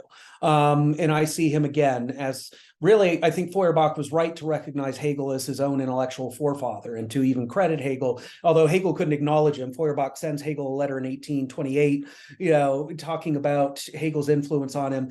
And at that time, the reactionary Prussian government was keeping a very watchful eye on, among other people, university professors, on the lookout for what they saw as, radical leftist demagogues, et cetera. And Hegel had to be very careful. I mean, any embracing of anyone who was associated with, atheism or even just some kind of religious heterodoxy could have gotten him in hot water. But Todd's book, Emancipation After Hegel, one of the things I really appreciated about it is, all right, so the standard sense is if you're a left Hegelian, and following the original left Hegelians themselves, Feuerbach, Marx, Engels, et cetera, that, that involves, downplaying or completely jettisoning, the Christian content that features in various ways in Hegel's work and wanting to say, all right, despite all of that, ultimately, Hegel is not a Christian, not a standard German Protestant, is irreligious or even is a kind of very subtle and insidious radical atheist of a certain stripe. And then right-wing Hegelianism is typically thought of as, among other things, committed to the notion of, all right, well, Hegel is indeed very sincere in his references to Christianity. He does privilege it, and especially Protestant Christianity, and that what he is essentially the kind of speculative systematizer of Protestant theology, which he then proffers in the guise of his absolute idealism. And what Todd nicely does in this book is that he says, well, look, they're actually, to get all of the radical leftist implications out of Hegel, you actually need to retain rather than reject the Christian, side of Hegel, and that it's precisely in Hegel's engagements with Christianity where we get essential ingredients that would be crucial for, any form of radical leftism associated with left Hegelianism, right? And another way this gets scrambled is, all right, a traditional form of right-wing Hegelianism would latch onto, among other things, Hegel's way of characterizing the state, and in particular, the figure of the monarch. But it's important to note, of course, that the Hegelian monarch, a la the Philosophy of Right, is not an absolute, but rather a constitutional monarch, that Hegel depicts the constitutional monarch as basically ring-fenced by layers of expert advisors, professional bureaucrats who are, what we would nowadays call, specialist technocrats, who are as up to date and knowledgeable as you could want, in terms of their expertise regarding the relevant decision-making domain, that falls under the authority of the constitutional monarch as sovereign. And of course, that reduces the constitutional monarch to essentially just making it so that, as Hegel depicts it, if it were just the cabinet of technocrats, they could argue with each other endlessly and go back and forth, and they're all, very well educated, very knowledgeable, and they could debate issues endlessly amongst themselves. You need someone who will come in and will finally just, even if there's a bit of arbitrariness to it, it's irreducible in Hegel's view, will say, all right, enough is enough. The buck stops here. I've heard all of your competing views on this matter. Thank you for your expert advice. I'm going with this option. And, it's done, right? And so there's that. And then also, of course, for Hegel, the fact that the constitutional monarch, although constitutional, is still a monarch, and hence still, is the product of a system based on primogeniture, and the idea that, all right, the stupid accidents of birth are going to determine who occupies this role. Well, for Hegel, it's not so much that he thinks that primogeniture by itself is wonderful, but just that it helps avoid bloody fights over succession, re-election, etc., because that's all decided by the indifferent to human manipulation process of biological reproduction. And that just makes it so that you don't end up, with these issues of, okay, there might not be a smooth, transition of power, or, there's going to be all of these court rivalries. And so all of the advisors will be jockeying to be who's going to be the next prime minister, et cetera. You also eliminate all of that too through the constitutional monarch. But then at the same time, the idea that there has to be, in some cases, a strong central authority in order to get certain things done, which in Hegel's time was not necessarily a right-wing position or totalitarian, right? The strongly centralized Napoleonic state was much more progressive and democratic than the patchwork quilt of the Holy Roman Empire or its aftermath in terms of pre-German unification, German-speaking Europe, which was just a multitude of states, big and small, where populations were living under the thumbs of whoever happened to be the local petty despot, belonging to the landed aristocracy, and who wasn't constitutionally restrained and ring-fenced by expert knowledge, etc. And so if you think about the role of things like party theoretical expertise and the dictatorship of the proletariat in the Marxist tradition, well, weirdly, something that you might associate with right-wing Hegelianism actually turns out to be very important for the radical left. I mean, it's the same way you get in the 20th century the strange bedfellows of Carl Schmitt, as the Nazi theorist of state sovereignty, ends up being a source of inspiration for Marxists like Benjamin, and not without reason. So I think that in these ways, there was. I mean, of course, back in the 1830s and 1840s, the question about Hegel's relationship to religion was really the way in which the question about Hegel's relationship to politics was coded so that there could be these public debates between right and left Hegelians. Because, if the left Hegelians had come right out and said, what we're attacking is not, say, Protestant Christianity, but instead is the repressive state apparatus that appeals to Protestant Christianity as its ideological buttress, they would have all immediately ended up disappearing into jail cells, perhaps, have just been executed. So they couldn't fight that out directly. So the whole debate about Hegel and religion back in the 1830s and 1840s was just a proxy, really, for debates about Hegel's politics more than anything else. So there's also that factor to consider in terms of at least the immediate reception of Hegel's work after his death in 1831. Yeah, that's fantastic. So thank you for clarifying that. It's something that I feel is emerging in a weird way, maybe in part because of the work of yours and Zizek's and the larger revival of Hegel, is that Hegel's getting read very widely now among younger people, and which is fantastic. But what I see is that I see the reemergence of the center left and right Hegelians, like where there is this fracturing and splintering, which might be just a recapitulation of something that happened after Hegel died. But I wanted to go in now to one of the aspects of Zizek's work that really helped me a lot at the time I was reading Less Than Nothing, because there was a time when I was let's say a Marxist who had a certain teleological necessity in my point of view. Yes. And I think, as you state in the book, Zizek does a good job, along with other Marxists in the 20th century, like Benjamin. I think you mentioned Benjamin. I think you mentioned Sartre, who purge Marx of a teleological necessity and put a primacy on contingency. I would be wondering if you could speak to this and also speak to your own relationship to Marx and teleological necessity. Yes, absolutely. So I think that, it certainly is the case that both Hegel and Marx were in certain ways children of the Enlightenment, and along with that comes the inheritance of a kind of teleological mindset, with the notion that in particular human history in one way or another can be argued as making progress measured by one or more criteria that one chooses. In Hegel's case, it's really the progressive realization of both individual and collective freedom, that can be seen as the yardstick against which we can judge history to have indeed, even if irregularly and in fits and starts, in the overall long view, as having made progress in the direction of. And then certainly Marx, Marx in some ways is much more teleological than Hegel, because for Hegel, the teleologies he's willing to ratify would be from the past up through the present. But then Hegel, of course, famously insists toward the end of the justifiably celebrated preface to the Philosophy of Right that philosophers are in the position of the Owl of Minerva, and we are able to survey the remains of the day, as it were, of the past as having eventuated in the present. And that can include seeing that, well, with the benefit of hindsight, in retrospect, there does seem to be this teleological directedness to history up to our present.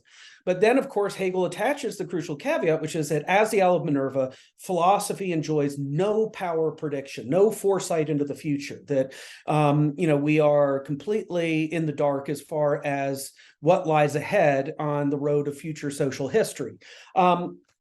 Whereas Marx, of course, openly dissents from Hegel on this point and wants to say that, among other things, what came to be called Marxist historical materialism does grant, even if through a glass darkly in a very limited, qualified way, some degree of predictive power about the future course of social history, which of course enables Marx to talk about post-capitalist development such as socialism and the socialist transition, which eventuates finally in full-fledged communism, where you have no classes, no private property, and no separate organ of state.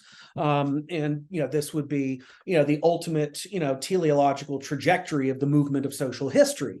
Of course, I think that, to be fair to the two of them, this was not entirely unreasonable, even apart from the kind of Enlightenment inheritance / hangover, that they had certain reasons for thinking this. And of course, in Marx's own lifetime, points like 1848 and 1871, he had reasons to think that the workers of Europe were on the verge of really finally passing to the revolutionary act in its fullest sense. Like when the Communist Manifesto begins, "The specter is haunting Europe, the specter of communism." I tell my students when I teach it, that's not wishful thinking, rhetorical flourish, dramatic exaggeration to just draw readers in. That's a very reasonable observation to make, given what was going on around them in 1848 in Europe. But it took, I think, the brutally hard lessons that humanity had to endure of the first half of the 20th century to force at least intellectually honest Marxists to drop any teleology, any Enlightenment confidence that ultimately the arc of history bends in a certain direction and it's in the direction of the better, right?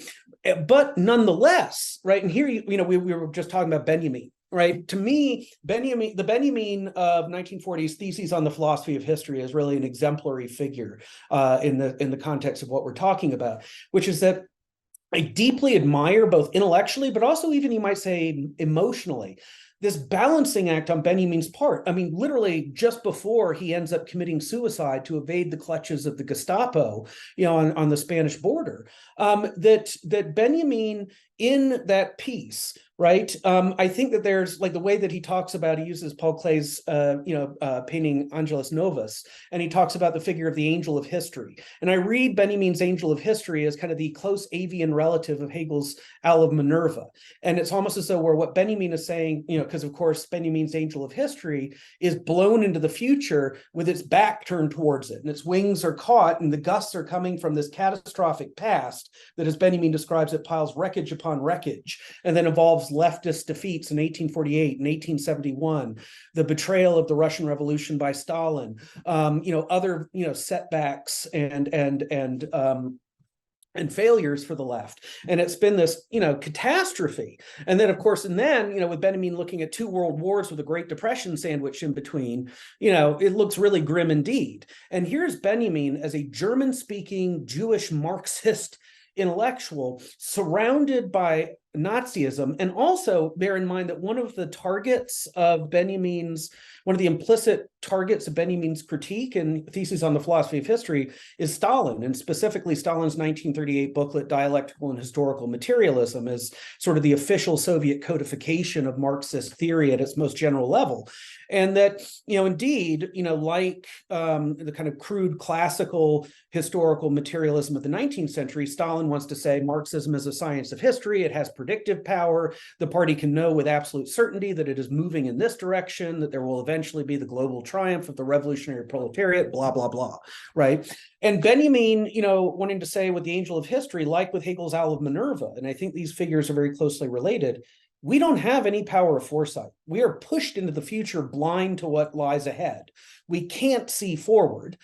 Yet, precisely because of that blindness, we have to accept that history, future social history, is unforeseeable and hence unpredictable, and that whatever comes along will appear to us to be contingent because we will have no insight into any sort of preordained necessity in terms of what successor shape social history is going to take on the road ahead.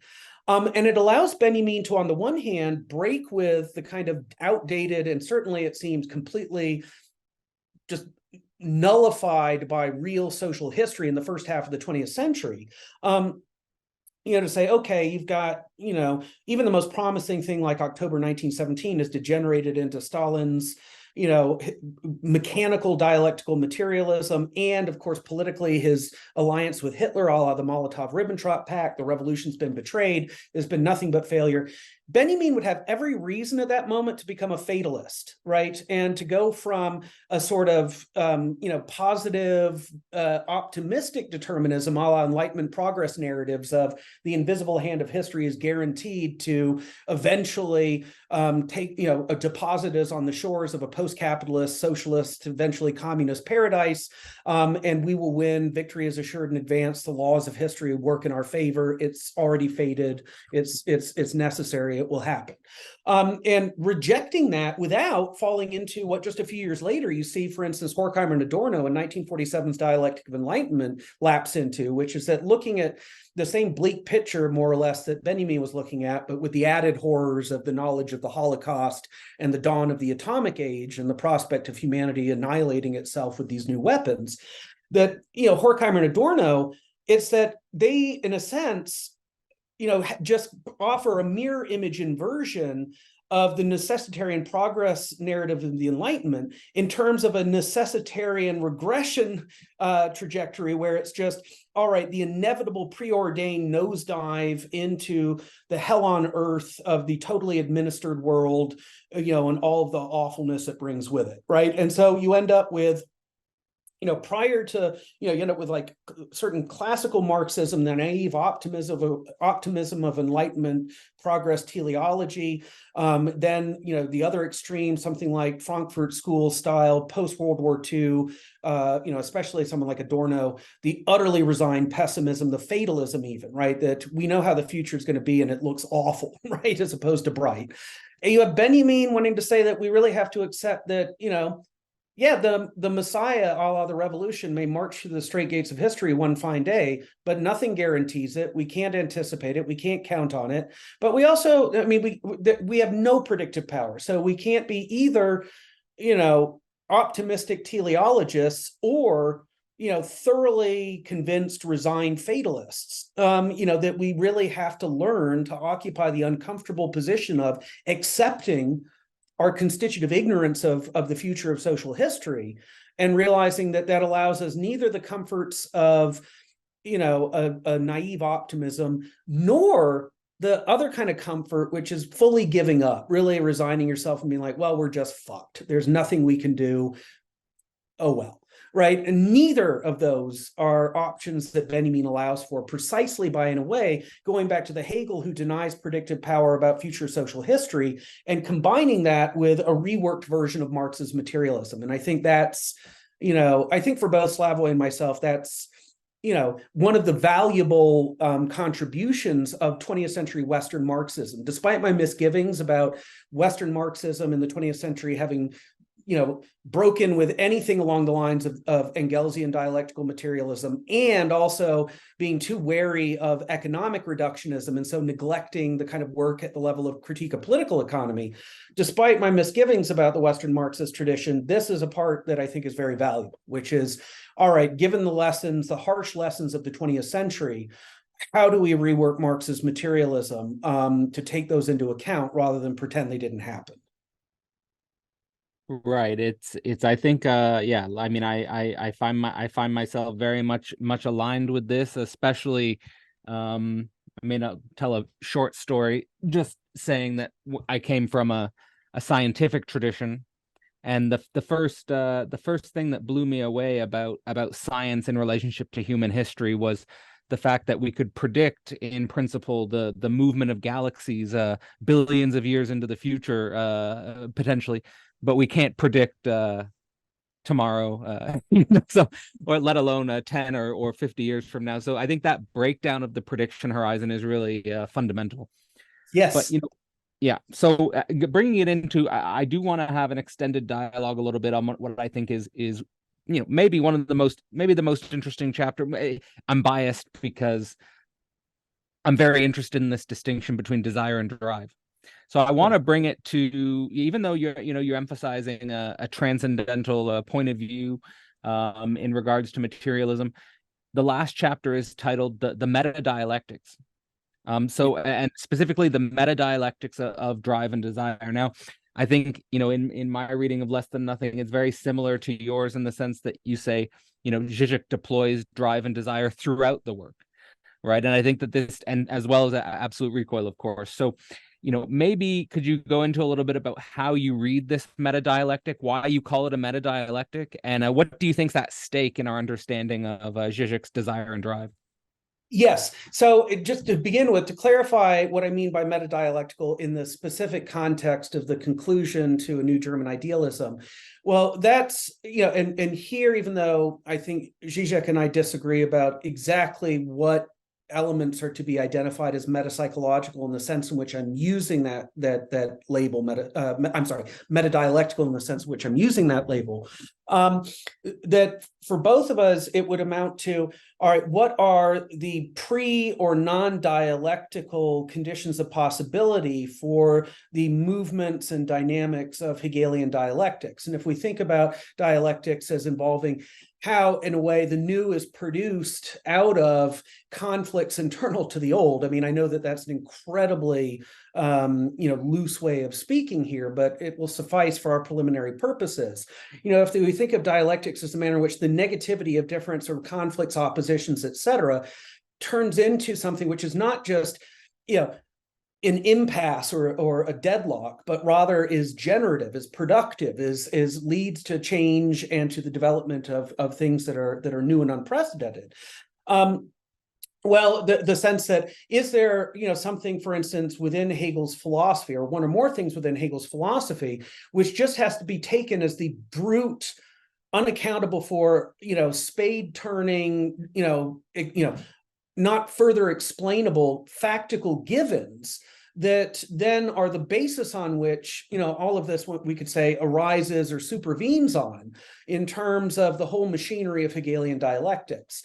So is there a kind of non-dialectical origin of dialectics in Hegel? And both of us, I think say yes. Now, sometimes, with Zizek, I think that here it's basically the antagonism between drive and desire, as Lacan understands that, that really is the kind of ultimate sort of underlying, brutally given factical basis for the dynamics of Hegelian style dialectics. And of course, one thing even that interestingly Zizek can appeal to here as textual support, if you take the concluding paragraph of volume 3 of Hegel's Encyclopedia of the Philosophical Sciences, so the very end of Geistesphilosophie, and bearing in mind too that with Hegel's fondness for circle imagery, he has this idea of, all right, you have the very beginning of Hegel's system, because of course the 3 volumes of the encyclopedia were intended by Hegel to be a kind of teachable codification of what Hegel considered to be his system. And as an aside here, I should say, oftentimes people misread Hegel in very problematic ways by assuming that Hegel's system begins and ends just with what Hegel called logic, whereas no, that's just volume 1, and that logic has to also be coupled to what Hegel called Realphilosophie, which is what he deals with in volumes 2 and 3, first as philosophy of nature, then as philosophy of mind/spirit. But the very end, the final paragraph of this 3-volume summation of Hegel's mature system involves Hegel saying that in a way, like there's this manner in which the speculative philosopher, having achieved this culmination of the system, can just kind of enjoy going back through it repeatedly, this kind of repetitive looping through, the movement that takes you from the beginning of logic with the category of mere sheer indeterminate being, all the way up to the end of, the culmination of world history at the end of Geistesphilosophie and even the forms of absolute spirit, and then back to the beginning again. That for Hegel, even, he kind of suggests that what ultimately Aristotle, what Aristotle identified as the desire proper to the intellective faculty of soul, which only the contemplative life of the philosopher could really fulfill, could scratch that particular itch, which is sometimes translated as rational wish in Aristotle. That, Hegel suggests that, yes, when you reach this, what would for Aristotle would be the culmination of philosophical science at the end of volume 3 of the encyclopedia, that all that's left to do is to just, kind of enjoy going back through the whole sequence that led up to that. And of course, I think Hegel implicitly has in mind that along with that repetition, with that looping around, that just becomes like the movement of the speculative mind appreciating its systematic completion, that Hegel says in places like the preface to the Science of Logic, all right, ideally, I would have been able to rewrite this 77 times before publishing it, but I didn't have that luxury. So I've only been able to do it, say, 7 times. Here it is. It'll need to be tweaked. And I think in a sense that, what's to be done is to, keep, repetitively circling through this so we see new connections, new nuances, can further refine and perfect. But you get this idea that the culmination of the movement of mind through all the stages of the system is just this idiotic enjoyment of its own accomplishment, this kind of rotation, around the same center of gravity in terms of the constituted system again and again.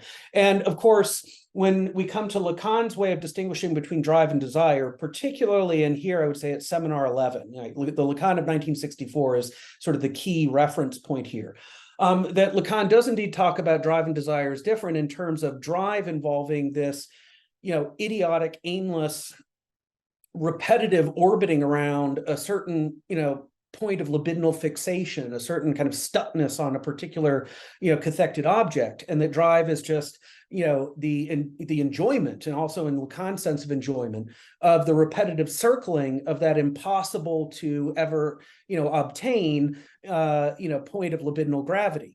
Whereas desire is the dissatisfied, and drive is just content in this idiotic repetitive looping. Whereas desire is where you get that restlessness, that ceaseless metonymic drifting from object to object, with each one engendering a margin of dissatisfaction that prompts further, meanderings of desire. And in the conclusion to A New German Idealism, I kind of cast this in terms of Lacan's way of distinguishing between drive and desire in Seminar 11, which is what Zizek is relying on. It's that you have drive as repetition without teleology, right? That the drive is just content to idiotically orbit around whatever the point of fixation is. Whereas desire for Lacan is like teleology without repetition. Desire is like drive, trying to, repetitively return to the same point of libidinal reference, but its very efforts to do this involve it modifying the objects that it's in relation to. And so, constantly having this telos of recovering something and moving towards that, but never getting there. And the failure to ever get there is precisely what keeps it restlessly moving on again and again. And so you have this idea of repetition without teleology, drive, and teleology without repetition, desire. But then, there are questions for not only Zizek, but Lacan too, right? For psychoanalytic metapsychology at a larger level, and especially if one is approaching someone like Lacan as a materialist, you have questions about, well, all right, is this split between drive and desire just a brute given? Or can we account for the genesis of this bifurcation into these two modes that are, crucial to Lacan's account of libidinal economics? And I want to argue that we can, and that even a certain kind of more evolutionary naturalistic account of the peculiarities of human instinct in conjunction with what we know about things, having to do with evolution, having to do with the human central nervous system, et cetera, allow us looking at how it would be possible from a kind of natural historical mutation of human instinct, that it would generate these things that then appear in the guise of this split between drive and desire, a la someone like Lacan in Seminar 11. And neither Lacan nor Zizek furnish such an account, but especially for Zizek, I think if you want to be meaningfully a materialist, you have to be able to, instead of treating these metapsychological concepts and categories, including like dichotomous distinctions of this sort, as, unexplained explainers that are just to be taken at face value and don't require further kind of speculative labor getting behind them to see how they arise in the first place. You have to do something along the lines of what I'm calling for in terms of a kind of diachronic on the scale of natural history account of the imminent genesis out of instinctual nature of the bifurcation of the human libidinal economy into these distinct aspects, including things like the contrast between drive and desire, a la the Lacan of Seminar 11. And then the other thing I should say here is that also, as I make explicit in the conclusion, I rely heavily on what was my first book, which was also the dissertation that Zizek had a role in supervising, the book Time Driven. That if you heed Lacan's call, as Lacan never tired of calling for, to return to Freud, and you look at Freud and drive theory, you find that for Freud, what Lacan is getting at in terms of a stark distinction between drive and desire is really, in Freudian terms, better accounted for as the internal differentiation of drive structure, where Freud is very clear, especially in his metapsychological writings, all drives by definition consist of four components: source, pressure, aim, and object. And that, moreover, drives are these weird hybrid entities that straddle the divide, as Freud puts it, between soma and psyche. And so on the Freudian picture, you reworking it appropriately, and this is basically what Time Driven as a book does, is to say, well, actually, that Freud's four components of drive aren't seamlessly integrated parts of a well-oiled, whether we think of it as biological or metapsychological machine that there is functional, that instead it's more like a Rube Goldberg machine, or, a kind of, or Lacan even in Seminar 11 compares the Freudian drive to a surrealist collage, and that source and pressure are the more somatic side of drive and much more exhibit that sense of this, just the blind insistence on repetition that Lacan associates with drive. But then the dynamics of, both the phenomenological and socio-symbolically mediated axis of aim and object behave very differently and operate much more like what Lacan calls desires, teleology without repetition.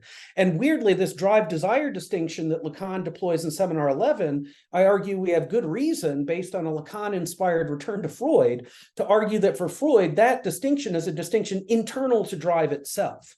And so again, that points to the possibility of accounting for this split in terms of whether a Freudian narrative about drive then generating this tension out of itself, or on a longer kind of, phylogenetic as opposed to ontogenetic, metapsychological perspective, a materialist naturalism that can then account for the immanent genesis out of, humans' instincts as we take shape as animals in the course of evolutionary history, then eventuating in this what becomes instead this split between drive and desire, a la something like Lacanian metapsychology. So that's a lot of what I'm trying to do there in the conclusion of the New German Idealism book.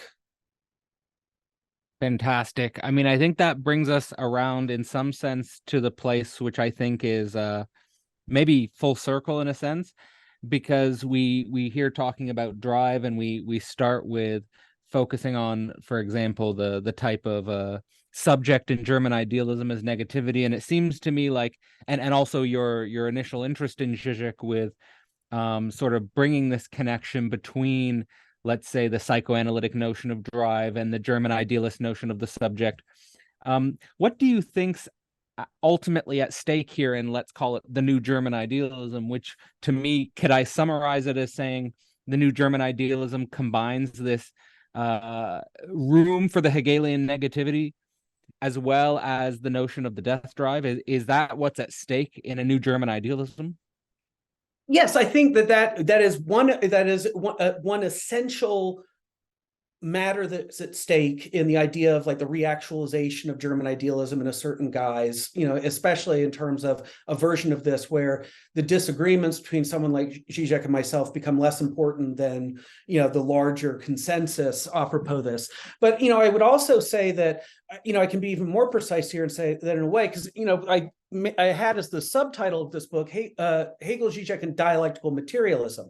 And kind of the issue there is that the New German Idealism is also a German idealism that is not incompatible with post-German idealist materialist currents, starting with the Marxist tradition. And that, here, for instance, if you look at Marx, I mean, of course, there's libraries worth has been written on the Hegel-Marx relationship. There's too much to go into, about that in this context. But, one thing that I think is very important in this vein, and I think Hegel can be read in a way where this isn't just a kind of anachronistic Marxist imposition on him, that, Marx talks about in, of course, if we take it, Marx's 1845 thesis on Feuerbach, everybody always thinks of the 11th and final thesis, right? Philosophers have thus far described the world, but the point is to change it. But what I find at least as important and very interesting, in fact, is the first of these 11 theses. And thesis 1 has Marx talking about how, if the only, option in terms of a materialism is what Marx calls a contemplative materialism, which is a version where, all right, you say, all right, everything, including, human beings and their mindedness, all of this can be reduced down to, matter and motion, whether it's atoms in the void, a la, the Greek atomists who Marx wrote his doctoral dissertation on, or for Marx from them up through even Feuerbach, right? Every version of traditional philosophical materialism from the ancient Greek atomist to Feuerbach is what Marx calls in thesis 1 contemplative. And so it wants to say, all right, all of reality is just basically matter and mechanical motion, right? We just have physical building blocks, these atomic units as indivisible building blocks of physical reality. And then we have the efficient causal laws of mechanical motion for the interaction between these constituents. And this is it. This is what all reality boils down to, right? And that for Marx, if that's what materialism is, then Marx thinks it's very understandable why so many people, past and present, prefer idealism as opposed to materialism, because all of the richness of human subjectivity, of what Marx calls praxis in his broad sense, everything that makes us the complex social, historical, etc., animals that we are, so on and so forth, that just seems to be dissolved into this monochromatic abyss of matter and motion, of, mere atoms and efficient causal laws blindly grinding out, certain permutations of physical reality, and that's it. And that for Marx, only a materialism that can somehow capture what the history of ideas has relegated to idealism as opposed to materialism to develop, namely account of human agency, subjectivity, practice, both intellectual and physical manual, and everything that goes into the richness of the human condition. Only a materialism that can do justice to that and not just explain it away instead of explain it, and that can leave room for it, will be satisfactory. And so that sublation of idealism, right, that negating of the traditional form of it as anti-materialist, subjectivist, anti-naturalist, etc., taking that, critiquing it, but preserving certain aspects of it, especially in terms of those features of it that do try and do justice to us as not simply explainable as merely one, ourselves just parts of the same natural reality that everything else is a part of in the same way, how to preserve that while still doing so in a materialistic fashion.